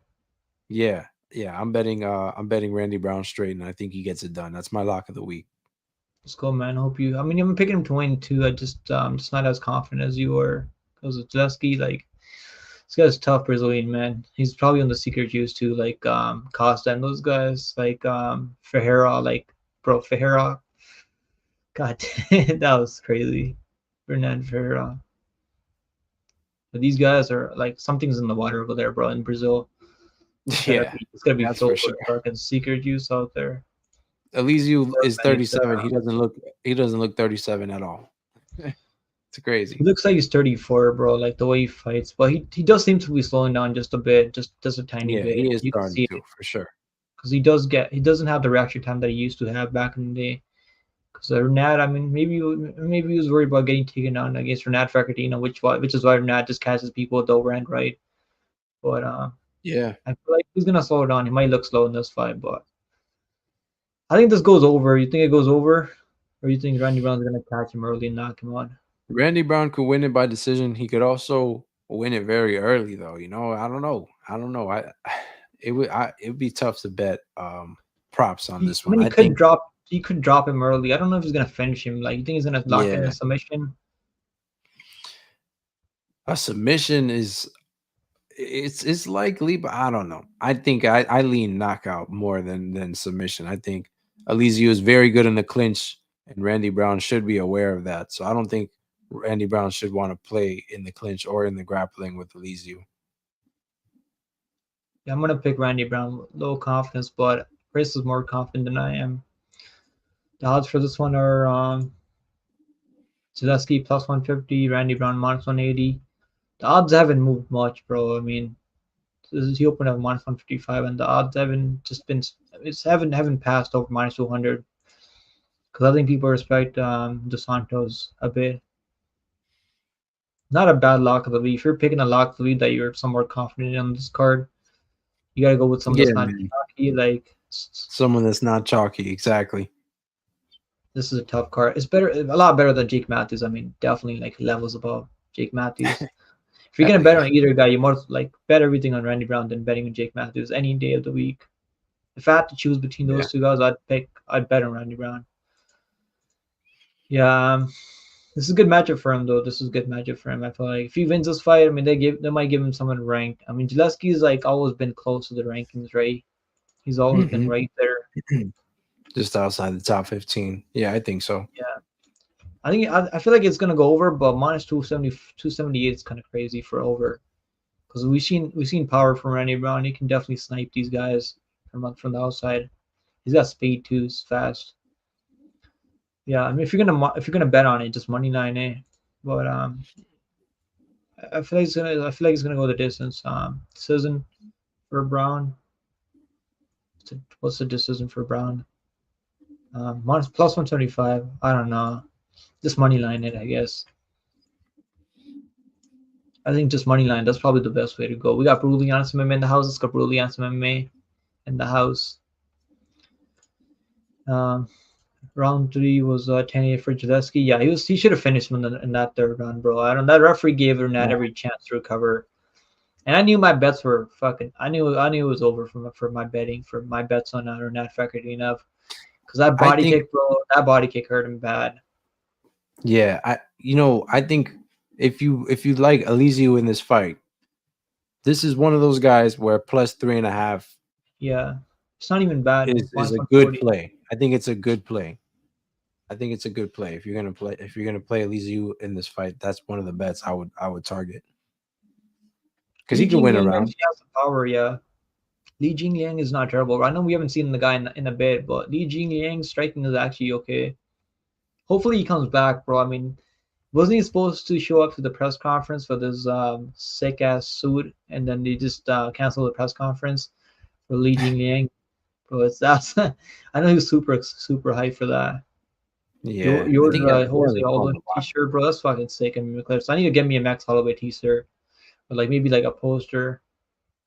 That's I was dope. trying to Yeah. get that poster signed by all the fighters on 300, bro. Those are going for like crazy amount of money. But yeah, I'm gonna go with the Brown also by decision. I think Brown should be the pick in this one. All right, next fight on the card is gonna be Nico Price taking on Alex Morono. Who you got in this one? All right, man. Yeah. So these two they fought back in 2017, and Morono he looked good in that fight, man. If you watched it back, he caught him with a spinning back fist. He dropped Nico Price. I think the bell kind of did Nico Price a favor in that one because it just happened very late in the round in the first, and Morono was on his way to getting Nico Price out of there, and then in this it just Nico Price that forward pressure he had it at that time, and we're talking about 2017. Okay, he had that forward pressure at the time. He had that savage out of him and the grit. That's what Nico Price brings. But lately, man, double surgery. He's getting knocked out. He has not looked good. It's 2024 now, and Nico Price is just not the same. It's not the same guy. It's tough to pick him in any fight that he's in right now, honestly, man. And he's going up against Alex Morono, who he's going to close decisions with Joaquin Buckley. He's it's a close decision with Court McGee, but Court McGee, he's got grit. He's still, I think he beats Nico Price as well, but Alex Morono, he's good, man. I think he's gonna have a game plan for Nico Price. They've fought in the past, and Nico Price has not really changed much of his game. He's just less aggressive, and that doesn't that's not good for a guy who's finished or be finished lately in his fights. So I favor Alex Morono here. I think he has more ways to get it done. Um, the outcome is unpredictable for me. I think Morono could get it done by submission. I think he can knock him out. Uh, just because he's shown that he's got all those tools. So Morono here is the pick, but I don't know how he gets it done. I think but I don't see this fight going the distance. That's for sure. Yeah, I'm picking So him by KO. I think he's probably gonna KO. Price durability is leaving him at this point. yeah, Um, man. like I think I picked Robbie Lawler by TK over him, but I didn't bet on it. I should have probably bet on it. I was like, a retirement fight. I don't know if he's gonna win because he's like, I think Nico Price was like minus 300 over Lawler. It's just crazy to think about it now. Insane, dude. But he just can't take a shot anymore, bro. He just got those punches weren't even crazy from Lawler. I mean, Lawler obviously has more power than Amrono, but Yeah, yeah, I think a I lot of don't think people are Nico saying Price it is looks terrible. scripted. Huh? Yeah, I mean, I don't think it's scripted though. It's just Nico Price looks terrible. I mean, Yeah, he's just his it does. cardio, like he goes crazy in the first like round and a half. Then his cardio is not really there. Durability is not really there. I think Morono should win. I got Morono on like a long shot, not like a long shot, like a four leg parlay. I was gonna stay away from parlaying him, but this is a fight that he should not be losing. He should finish this fight, bro. You remember I had him as a lock over Court McGee, and I had him in a parlay, 2 unit parlay with Bahamondes, and that was sweaty. That was sweaty as hell, bro. Holy shit, that was so Yeah, sweaty. I was not confident that he actually won the fight because I was like, maybe they're gonna give it to Court McGee. And it was I don't close. think Price is gonna wrestle in this fight. Court McGee has actually got some good wrestling. I don't think Nico Price is gonna wrestle. He's just a brawler. He just likes to brawl. Yeah, But one thing I'll say about Morono is his striking is good. He's got a good striking, but his chin is kind of like suspect. He could be very 4-1. He could be 4-1 his last couple of fights. Yeah, that Buckley fight wasn't looking terrible in the first rounds in the Buckley fight. Then the Santiago fight, I mean, bro, Santiago fight, he was dominating Santiago Ponzinibbio. yeah, Then he gets hit with the dominant. overhand right and gets knocked out cold. Like that's the thing about Rono, and I feel like Price still has some power. So I wouldn't go crazy on Rono in your parlays. Don't put him in every parlay out there. You put him in one parlay. He should be all the way down in your parlays because Yeah, that chin is like questionable, and Price still has some power, even though he doesn't have a chin himself. It's probably gonna go under 2.5 rounds. I feel like it should go under 2.5 rounds. No, fight doesn't go this. I think that's better than under 2.5 rounds. Yeah, I think they moved this fight to the main card because I know it's gonna be exciting. It's gonna be more exciting than Almeida versus Romanov fight. I feel like that's probably why they moved it to the main card. So I think this is Morono's opportunity to deliver and get this one back, right? Because he was like yeah, dominating Nico Price in that first fight, knocking him down over and over. Then he got clipped at the buzzer and got knocked out cold stiff.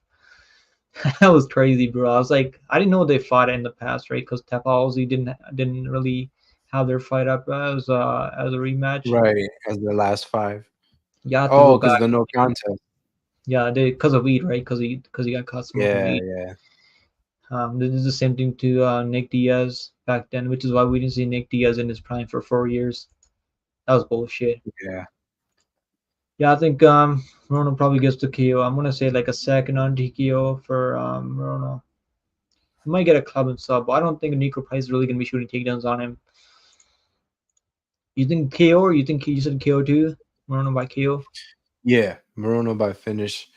He has more ways to get it done, but I think he knocks him out. Yeah, I think he knocks him out. If you said I hope Pick'em gets the inside info for that Puza Tomer fight. Yeah, I'm probably not gonna pick her to win, but I might pick her just because she's like a 2-1 underdog. I mean, she's a pretty big underdog, but she's actually fought some decent girls out there, right? She fought Stamp. And, like it's not like she's coming straight from India, where like they're fighting absolute some of the worst fighters. Like I wouldn't even call them fighters. Like she's actually fought some decent girls in ONE FC and stuff. I still gotta watch tape. I'm not sure Yeah, I gotta watch tape. about. I haven't watched tape on it. Of course, that I bet Dustin KO. Good luck on that cover. There you Morono is go. a boxer now. Yeah, Morono's always been a boxer. Doesn't throw a lot of kicks though. Nico Price was throwing a lot of head kicks in that first fight, right? Like you couldn't really catch him clean with the head kick, but he was spamming a lot of head kicks in that first fight. I advise people not to bet on this fight. I think fight doesn't go the distance. Probably solid. I only got Yeah, Morono in like one parlay. I think it's like it's a risky one, like parlay, like one parlay that I got him in. I was gonna pass on it. I was really gonna pass on it, but I was like, I don't know.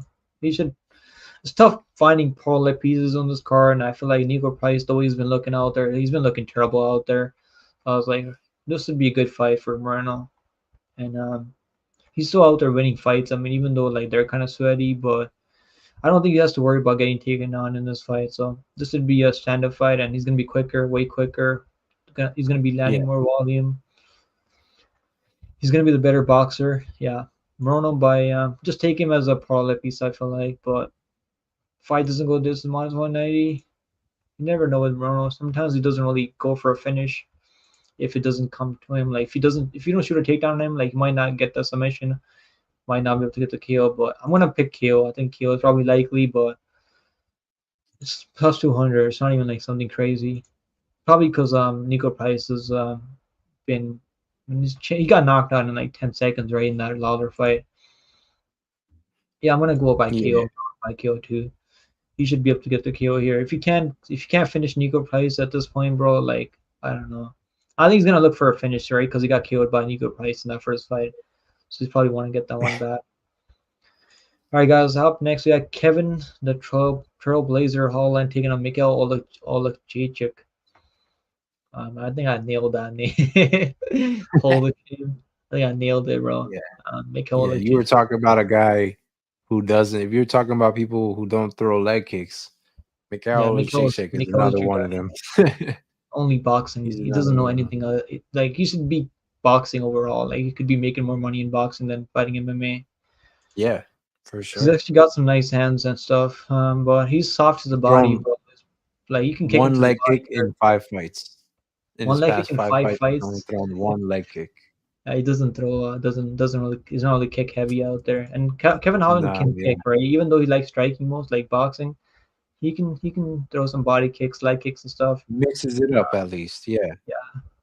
Yeah, I think this is a good spot for Kevin Holland, man. Mikhail is going to be live in the first round with the KO, but I don't really see him KOing Kevin Holland. Kevin Holland's actually been fighting some way better strikers than Mikhail Ojic out there.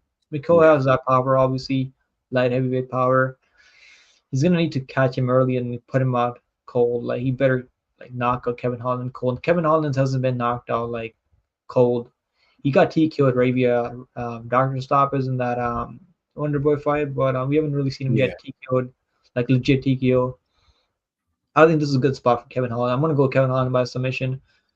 I've been picking submission. I got him in a couple of parlays. I think it's solid. Even though the line's not good, you don't want to probably. I don't know if you guys want to like. Some people don't want to trust him at minus 290, minus 250. Yeah. And I think it's solid. I think this is a good. This is a good matchup for him. What do you think? yeah, I think the line is getting a little bit out of hand considering, he's on a 2 fight losing streak. But it's Jack Della Maddalena and then what was his last one? MVP. So Mikhail Olashashek is not on those guys' levels, man. It's really two different worlds when it comes to MVP and Jack Della and then Mikhail Olashashek. And I think it's a huge highlight to the welterweight weight class. When as you go further down into the weight classes, the fighters are much faster, the fighters are much more technical, and it's because they have to be. And Holland coming from 170, I like that going up against a brawler, Mikhail Olashechek. Like I just said, only one leg kick in his past 5 fights. The dude is looking to get it done with his hands, and the more you see him in these fights in the UFC, the more predictable he becomes. And I think fighters at the highest caliber, like Kevin Holland, they're going to see that. They're going to see that in the tape. His coaches are going to see that in the tape. They know what to expect from Mikhail Oleksiejczuk at this point in his fights. And I think Kevin Holland gets it done here with a good game plan, mixes it up a lot more. He'll make it look a lot more convincing to the judges if it goes that to the distance. But I don't see this fight going the distance, man. I think one of these two are getting finished, and I think Kevin Holland gets it done, man. I think it's a favorable matchup for him Yeah, I see him winning by probably like. I mean, if he goes for a takedown, I think his takedowns are really easy on Mikhail Ojic because this guy can't really for sure. grapple. He's got no cardio past the first round either. Like he doesn't really have a backup plan. Like he's got no grappling to fall back on. Like he's got boxing. I mean, he does have some power, so you better hope he catches Kevin Holland and knocks him out cold. 'Cause I don't think he's gonna win this fight past the first round. I don't think he's even gonna win the first round, to be honest. I think Holland's gonna be the way better striker from the outside. Yeah, he Like could I'm pretty be. confident Kevin Holland here. But he's Yeah, two I'm and pretty. four his last couple of fights, so if you're looking at it on paper, I mean, you're probably worried. But he's out there fighting guys like JDM. I actually bet on JDM at plus 105 in that spot. I bet on Michael and Page in that spot. So I'm like 4-1, 4-0 his last four fights. I think this is a good spot for Kevin Holland. And bro, I'm kicking myself for not betting Michel Pereira by submission. It was plus 650. I picked him by submission, and then I didn't bet on it. I should have known, bro. Like Mm. this guy, you can just when you hurt him, like he just doesn't, he just covers up, and you can get the submission off. He's tough. The Miko is tough, so it's probably gonna be hard getting a TKO. I think the submission is it's gonna be right there. But I wish Yeah, Kevin Holland, like if he knew that he's gonna grapple, I'd probably put more money on him, like by submission. I haven't bet him by submission. I bet him ITD, so he could be live for a KO. Doesn't really grapple a lot. If I knew that he was gonna grapple, I'd probably load up on the submission. But the submission is yeah. gonna be right there if he hurts him to the body. Like the Miko is like soft to the body. I think submission I is a bet. good call. I, I bet Michelle Pereira round one against Ihor Potieria because he gave me that after watching that Macau fight. It gave me all the confidence I needed, man. Yeah, that was good. Yeah, Pateria, bro. Like Michelle Perez is a monster at fucking middleweight. Yeah, I want to dude. see Shara versus Michelle Pereira. I think that's a good matchup, right? Yeah, Shara but Bullet. I think we both agree that Pereira deserves something a little bit better than that, like in the Yeah, he rankings should at be least. fighting someone ranked. Yeah, maybe give him Yeah. Bo Nickel. Give him Bo Nickel. Oh, Yeah, that would I think be it's smoke Bo Nickel. I think it would that smoke would be Bo Nickel in something, the dude. first round. Bo Nickel striking looked terrible, bro. So, like, his striking looked okay in that one Woodburn fight. Then his striking looked terrible in that Cody Brandes fight. Yeah, but Larry said I he had does him what he has. earlier this week as the most confident, but he missed weight, so and confidence just decreased, and now I think that I'll take Holland for most confident pick. Sometimes some of these fighters like they do it on purpose. I feel like. I mean, he could have probably made the weight if he wanted to, right? He's probably like this guy's taking this fight on short notice. He's gonna take this fight anyways, right? Because he wants to make it to the UFC. That's what he's probably thinking to himself, right? Lima. He's like, I'm just gonna miss weight, bro. Who gives a fuck? They're not gonna do anything about it. It's not like he's gonna Raposa is gonna cancel this fight, right? He's not gonna like be like, oh, I'm not gonna fight you anymore because you missed weight. This is a Raposa's like he's the one getting the opportunity here, like big opportunity. Lima's already in the UFC race, so it's like I don't feel like Lima's like probably like he probably I don't know if he even had he probably tried cutting weight, then he's like fuck it, I'm not gonna cut weight anymore. I'm like yeah, obviously the weight cutting is not good, like missing weight is not good, but I feel like it's fine. I feel like he's gonna win. Of course, I'm a bet Lima and Holland Paul. I think that's solid. I think that's solid, but you might want to take someone that's more proven in the UFC. I think Lima. I got Lima and a half is in a parlay like last week. Let's go Yeah, DNC. I got Lima, Brown, and Strickland in a parlay plus I got 216. Strickland. I just put Strickland in the parlay this evening. Hmm. We'll talk about that next fight, guys. Let's go next fight. Kevin Holland. What's the submission? I forgot about that. Kevin Holland now is minus 290. Not bad. I don't think it's that bad. You might get a better number live if in the first round because he does start slow sometimes. And Mikkel will have some success in the first round. I think he's gonna land some shots and maybe the line will you'll probably get a better number live on Kevin Holland in the first round because I think it's gonna be tough finishing Mikkel in the first round because he's pretty durable unless he's fighting Michel Pereira. But Kevin Holland is a slow starter. I think second on submission is probably more likely. I don't think this fight's gonna go the distance though. Yeah. Yeah, I don't. If you're gonna bet fights, you might as well bet Kevin Holland ITD. That's what I'm picking. Kevin Holland ITD. I bet it at minus 105. So there's some money coming in on Kevin Holland ITD. Paul piece is probably better. I think Paul piece. Mikkel is pretty tough. He doesn't get the submission out. I mean, you never know. It might go the distance, but I don't think it's that likely.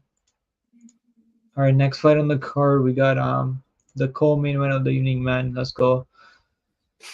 We got Sean Strickland taking on Paulo Costa, man, the juice man himself.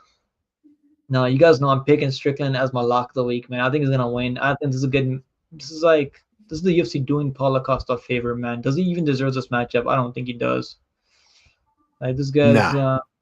I don't think he deserves this matchup. I'll be honest. I mean, it's a good matchup. I'm glad it's 5 rounds, bro. I mean, if it was 3 rounds, I'd probably not pick Strickland as a lock in the 3 round Yeah, fight because Paulo Costa probably has more opportunity winning a 3 round, even on the scorecards. But a 5 round I'm fight, I glad mean, you say that.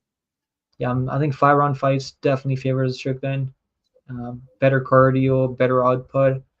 Um, been in more 5 round fights. The only fight Paulo Costa has gone 5 rounds and it was that Murmatory fight. And he was getting outboxed by Murmatory on the feet. He was landing some nice body kicks. I mean, he wasn't really landing anything in the boxing other than that body kicks.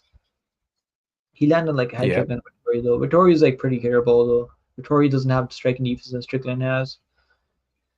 I'm confident Strickland. I like the over. I already parlayed over 1.5 in this fight and the over 1.5 in that Matthews and Rowe fight like last week. I got that in a parlay. I also got Strickland in a parlay with the main event under 2.5 rounds.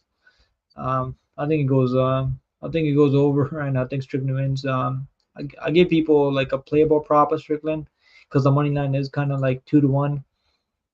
Strickland to win in over 2.5 rounds. I think it goes over 2.5 rounds, and I think Strickland's gonna win minus 135. So who you got in this one? Yeah, man, I agree with you. On and lock of the week is tough to pick right now. So I'm glad that you picked a guy who is not extremely chalky.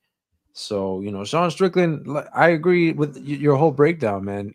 Paulo Costa is really tough to make the case that he deserves this fight. He lost to Robert Whitaker, and there was beef with Hamzat Chimaev and Costa. You could have made that fight and had Whitaker fight Sean Strickland, and it is what it is. Sometimes the UFC does things backwards. But Paulo Costa, he gets the number one contender. And I mean, if you beat Sean Strickland, who else do you got to beat for a title shot at that point? I think this is a really huge layup for Paulo Costa here that they're giving him. But I don't think he's going to get it done, man. I think he's going to fold. Um, I think Sean Strickland, he has gone up against some serious strikers lately. Drickus is a guy who had a lot of finishes prior to going into that fight with Sean Strickland. Talking about Jared Cannonier, I think Cannonier has Nasruddin better striking than Imavov, Paulo Costa, you know, yeah, like and the Strickland list should have of won that power fight. I punchers, feel like that was a right? robbery. That was like kind of a But like, robbery. the list of power punches, the list of knockout threats that Sean Strickland has faced in his career, I think it's well enough to say that he gets it done here against Paulo Costa. Paulo Costa is going to be at a huge reach disadvantage, and Sean Strickland with that style, I think, is going to cause a lot of problems for Paulo Costa unless Costa just goes for the kill and he's gonna that's really what you're asking yourself here in this fight is, can Costa knock out Strickland? He has a chance, but it's very slim in my opinion, and I think Strickland gets it done, man. He's gonna need to catch him early. I feel like in the first like round and a half. For sure. Yeah, he needs it done first too, or Strickland's gonna the strikes are gonna add up. The way he fights, it's gonna add up. His pressure, his style. We saw that against Drickus. He's improving how to have bigger moments. I mean, against Adesanya, he dropped him in that fight. He made it look very convincing, despite it going to a decision. He makes he's just starting to become more aware that he needs to have bigger moments, and I think that's what he's going to do in this fight as well. Do you think Strickland can find a finish later? I mean, it's 5 round fight, right? Yeah, I mean, Costa is the type to go out on his shield, so I don't know. He can find a finish though. If he does find a finish, it happens late for Strickland, and if there's a finish for Costa, it happens early. So we know that at least. When the fight goes to this was like plus 150, plus 175 early in the week, and I got smashed by people. It's like plus 110 now. Yeah, I mean, and 25 the round, 25 minutes is a long time though. plus five Uh, and a half is another bet for if you are liking Costa in this one. I think he can win a round for sure. Like if he does win a round, it would be one of those early ones. If you are favoring Costa in this fight, I think he can win a round for sure. So plus five and a half if you are on the Costa side.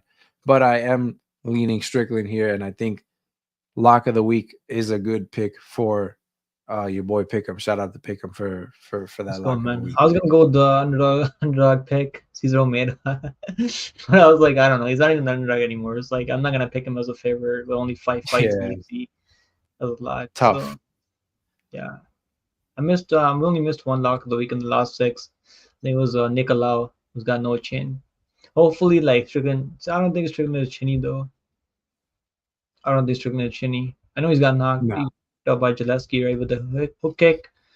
I mean, a lot of Yeah. people can get knocked out with a hook kick. He got knocked out by Yeah, Pereira, but Pearl's a that's different. Pereira, man. Pearl's a That's different beast, bro. Shama. he doesn't belong at 185. Pereira is just I don't know how he fought at 185, man. That was insane.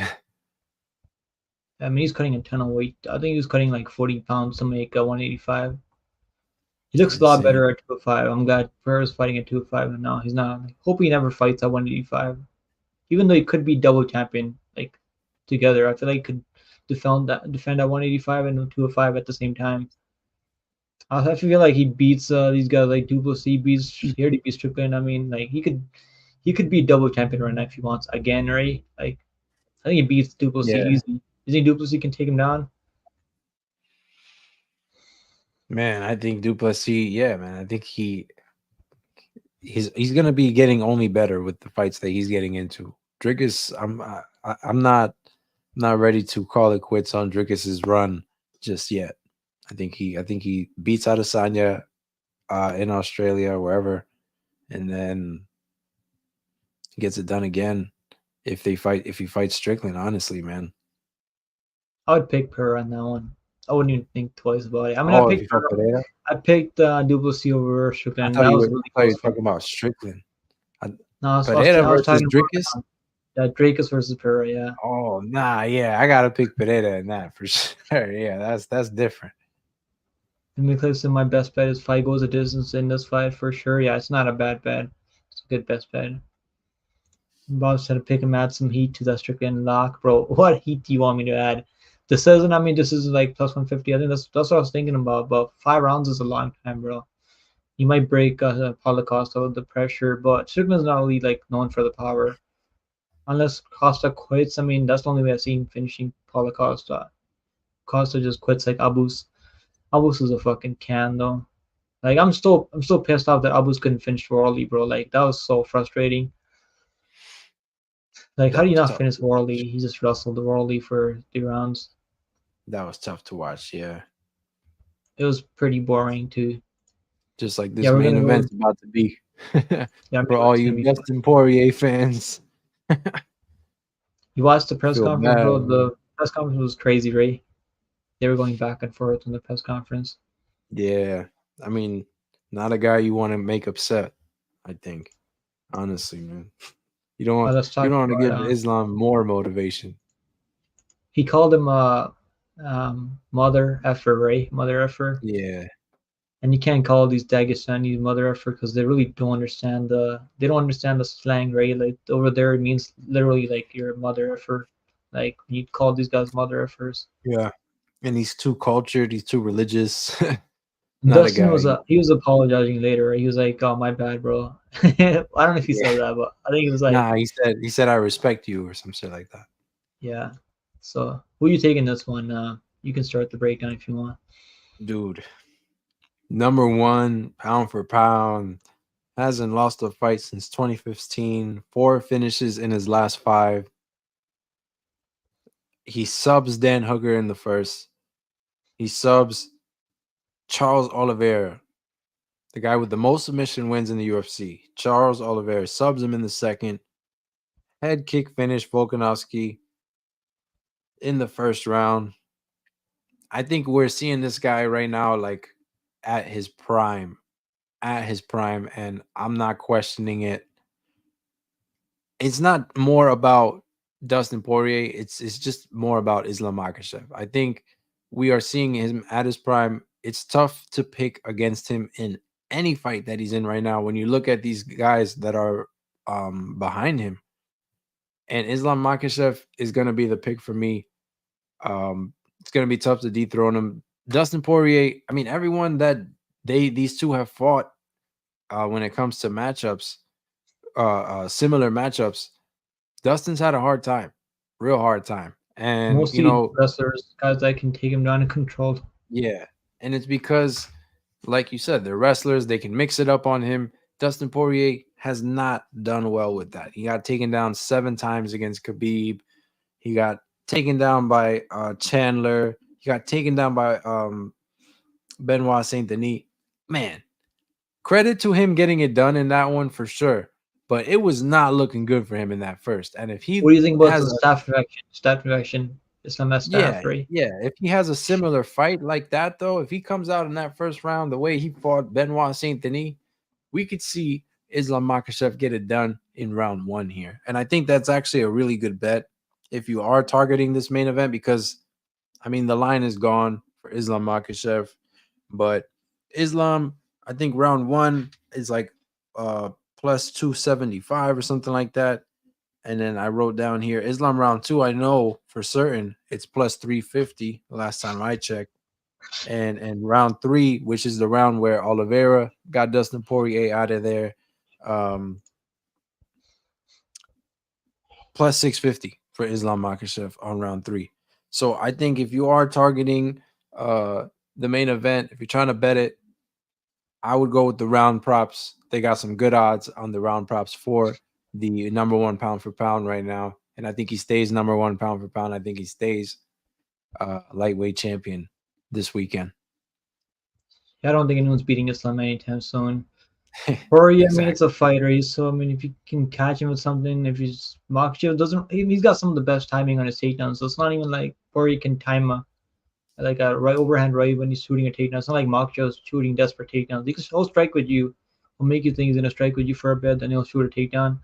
His Yeah. timing on the takedowns are beautiful, bro. I mean, if you like what grappling, if you like watching wrestling, like his timing on the Dude. takedowns are actually better than Habib. Habib like shoots like Yeah. from kind of from far away. Like Makhachev's like he's got some of the best timing on the takedowns and his grappling, bro, top control, like his top control is like similar to Habib, but his submission game is better than Habib, though. I feel like if you think I actually feel like he's got better submission than Habib. Like the way he has, um, like jiu-jitsu is better than Habib, though. I feel like Habib has like I feel like he's more of a grappler heavy like fighter than Islam. Islam's like fine striking. He might entertain the striking in this fight. I feel like he could strike with Dustin Poirier on the feet. It's not like I don't think it's a washout on the feet. No. He's actually got some of the best striking defense out there. Before that, Volkanovski's first fight, I think his striking defense was like best in the UFC overall. He's only Yeah. absorbing like 1.27 strikes per minute, bro. That's like some of the lowest numbers I've seen. He's And he he's got over barely like fights. he's on a 13-5 win streak right now, bro. So like, if you're gonna parlay anyone at minus 600, it's got to be Makhachev on this card. Take him over a guy like Dawson and these other guys like if anyone deserves to be minus 600, it is Makhachev because this guy can do it all. Right. Like he can grapple, he can strike. I mean, we've seen power from him. And Right. then, I mean, that Oliveira fight striking was like looking kind of weird because he was like blitzing in and out. Um, but his striking is actually improving. That Volkanovski fight, he's more comfortable on the feet. Poirier, bro, I might do a live bet on Poirier for fun, but I don't think he's winning this fight. I might do like something by KO for fun on the live stream on the live I companion I just to get actually a bit of don't fun like around. the knockout prop, man. I don't Yeah, know if I'm yeah. weird, but I let me just hear me out. Makhachev only fights twice a year. Every time that he does fight, he's very durable because of that. Like you just said, he only absorbs like 1 point something shots per minute. I mean, dude, he's only been knocked out in that one loss. His first fight in the UFC. People What was people it act like you don't Mendoza? That's Pentosa, right? Yeah, Pentosa knocked him out. everyone says that guy's Pantoja. I don't know what's the theme with that. I think just I because he don't. looks like I'm not a. Pentosa. Oh, that's what it is. But yeah, dude, I'm not I really just sure. think, I just think you get better, man. Like you get better from your losses, man. I think he learned, and that's his only loss. His and don't. I'm not gonna harp on one knockout loss and say that the guy can get knocked out by anyone. I think he's very durable because he only fights twice a year and he picks when he wants to fight. All of these things, man. He I wouldn't, know he you wasn't, know, bro. Oslan was actually out striking. Wasn't he out striking Volkanovski? He just the only reason he landed more volume on the in that fight was because he was ground and pounding him in the fifth round. But right. Islam was actually landing the better shots in that first fight too, wasn't he? Like he was countering him pretty well. Yeah, some people saw it 4-1 in that first fight, man. I think it was John like Anik, 3-2, three John Anik two was Islam. there. He saw it 4-1. So, I mean, I didn't see it 4-1. I thought it was 3-2, but I thought Islam got it done. Watching it the first time, I thought it was close, but watching it a second time, I didn't think it was that close. I thought Islam Volkov got it also done. has better takedown defense than Poirier.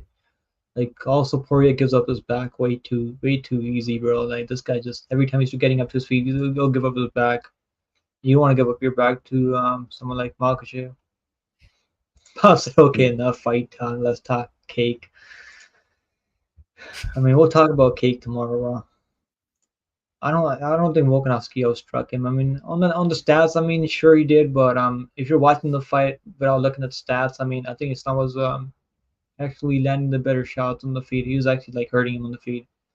Yeah, Obviously, I like agree. he shot it. I don't even know if he knocked him. Did he knock him down in that fight, the Volkanovski? Was that a knockdown? I think that was a knockdown, right? Fifth round. Islam was really tired in that fight. That might have been a knockdown. I'm not sure. Are you gonna I go think they submission? ruled it a You think he gets a knockdown. submission, or you think he gets a KO in this fight? I mean, he's saying that he wants to get a guillotine on Dustin. It's funny enough that he's saying that, but man, yeah, I think he gets it done by submission. I think he gets it done by. I think he's not gonna play with his food. I don't think he's gonna try to stand and box with a guy who is good at boxing. These Habib's guys, also in they his have a corner, right? yeah, they have a good strategy. They always have a good strategy, and he's gonna stick to the game plan here and get it done by submission. I'm not saying it's impossible, bro. I mean, it's a MMA fight. I mean, if he catches him clean, he's gonna knock him out. I mean, like we're all human at the end, bro. It doesn't matter how good you are. If he lands a clean shot, you Yeah, can put him down, put him I mean out. every fight's But if we're 50-50, talking right? about like skill wise, who's better? Like it's definitely Makachev. That's why he's like minus 600 right now. Right. Shipping thinks BKFC is sus as fuck. I'm not gonna watch, bro. I'm not watching the BKFC cards. Like the only BKFC cards that I watch is Mike Perry card. Like that's the only BKFC card that I'll uh, watch. Because those fights are worth watching. I mean, you can make some money betting on BKFC. I don't know fuck about BKFC. I don't know anything about BKFC though. The fights are pretty terrible. The prelims are pretty terrible in BKFC though. Some low level fights. I said nah, bro. Islam striking was on the ground. Um, On the feet, I mean, he won the first couple rounds on the feet of striking. Wasn't he like winning the first couple rounds? He was mixing in takedowns, obviously. Yeah, yeah. Volkanovski's. I feel like Volkanovski has got more speed than Emporia, though.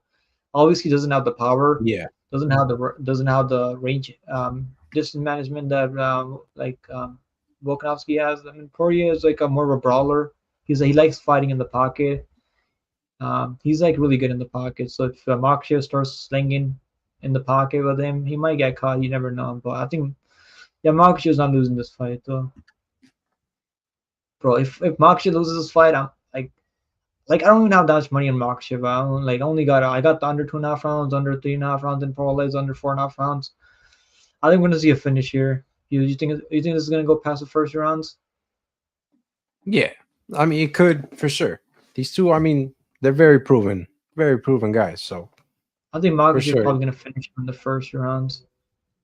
I think Should finish.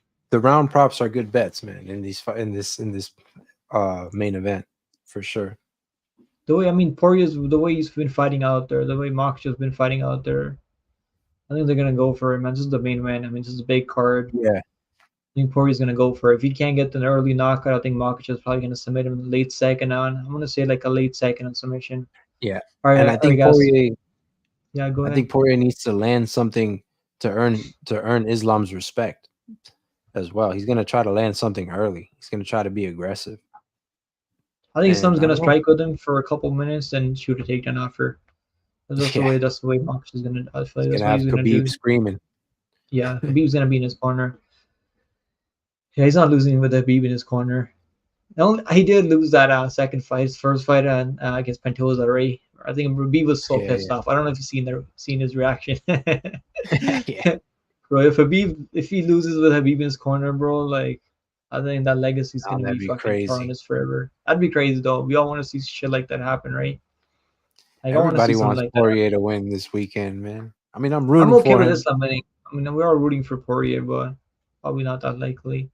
I'm okay with Islam winning too, though. I think the story is written very well for him to be a legend in the sport, dude. For real. Yeah, Tyson Bro, striking on the ground. You said Dean said yeah, dude called him out on air. Bob announcer. Okay, Anid said the first fight was super close. Yeah, I mean the only reason I feel like that fight like seemed really close because that fifth round, in that first like 3 rounds. I mean, I think Islam won the first couple rounds. It was like 3-2, 3-2. I feel like I think the judges got it right.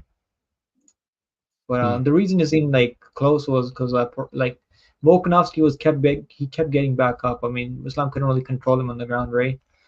Like he was Yeah. controlling him for a bit. I mean, wasn't really able to like look for submission or ground and pound on the ground. And it's like Volkanovski's a fucking this guy's a fucking tank, bro. He's like short, stocky, and just tough getting like top position on a guy like that. And Volkanovski was in full camp for that one too, right? Yeah, I This is think yeah, in also the like first a one. quick turnaround for Dustin Poirier, wasn't he? He was just in a fight with Beno Santoni like a couple months ago. This is like it's kind of a quick turnaround. I feel like. I think so. But he's one of those guys who likes to fight often. But Yeah, for sure. Let's do a parlay, guys. Give me your parlays that you'd like on this card. I placed this parlay a few days ago. Andre Lima, Randy Brown, and Sean Strickland. I got it plus 216. I don't know what the line is for it now. Probably Andy different. Brown and who else? Strickland. Strickland. That's solid, bro. That's solid. Plus 192, still super solid. The Yeah, parlays that I man. like on this card, I got like a couple of like I'm not playing any straight money in plays. You can't really make any money betting on straight money in plays on this card unless you're Yeah. like taking some big shots on underdogs that you like. I got a couple of parlays. I got a parlay with DraftKings 25% boost, and that's the one under 3.5 rounds in this one. I think this one goes under. Kevin Holland, Jailton Almeida, and what was the third leg? I think it was. Oh, I can't even. Let me see if I gotta look it up. I already forgot what it was. Let me look it up right now. It was like I got like 4 leg parlays on the card, and I got like a couple 2 leg parlays. I feel like most of the favorites are probably gonna win this fight. It's gonna be like UFC 301. Yeah, it was half his. Yeah, it was half his money line. So plus 197. That's not bad, Oh, right? That's not that's not bad. bad at all. Well, like I That's not mean, bad at all, dude. That's great. let's do a lottery parlay. We always do lottery parlays. We're so close to hitting Yeah. that lottery parlay on UFC 301, right? Dude, super close, man. I think gotta throw Basso Hafez in there. I was Yeah, pretty Basso half confident in his him. And Jalton Almeida. made Like as far as confident picks. Well, I like Randy Brown for sure. I know you like Strickland, so we gotta throw them both in there. Strickland. Yeah, I like Strickland. Let's go with the. I mean, we'll. I mean, we'll go with the Makhachev, you're not really getting much juice there. Under 2.5 rounds. I mean, I feel like it's gonna go under. I guess might as well take Makhachev by finish, right? I think that's probably better. Yeah. Taking Makhachev by finish. ITD plus minus 300. That's crazy though. And then we got Kevin Holland in there. Okay. Kevin Holland in there plus 539, and go with the over in this one. Over 1.5 rounds. Okay, that's solid. I mean, that could cash. The most like parlays, longest parlay that I play are like 4-leg parlays. I mean, normally I keep mine to like 2-leg parlays. I got a couple of like 2-leg parlays that I like on this card. Strickland moneyline and what was it? I think yeah, Strickland moneyline and under 2.5 rounds in this one. That's solid. Plus 118 for 2-leg parlay. Playing that. Yeah, I like a couple of parlays on this card. Props that I like. What's the props that you like on this card? Like a good money line prop. Not money line, I mean good Um, prop value wise. Matthews by decision. Jake Matthews by decision was like a plus 150. I don't know what it is now. I think Uh, still plus 150, yeah. Still yeah, should be plus 150. I think that's a good one. Matthews by decision, And plus I 150, yeah. think Islam, the round props on Islam are good as well. His round one, round two is like minus 135. So they're really expecting like a first finish in the first rounds. I think you gotta go with like a method of victory in that one to like get some juice. Because like Right. I If you think want to most get some people are, more, yeah. I like half is by TKO. I think that could cash. TKO plus oh, and Lima by submission, I think is plus 500. So I think I like that one as well. where's the TKO? Most half is by first round TKO plus 1800, bro. Holy shit, that's third round. Never mind. Jeez. I was like, if it was first round, I was like, no way. What's the first round? First round submission is plus 500. Just taken by TKO. It's actually plus 275. Not bad.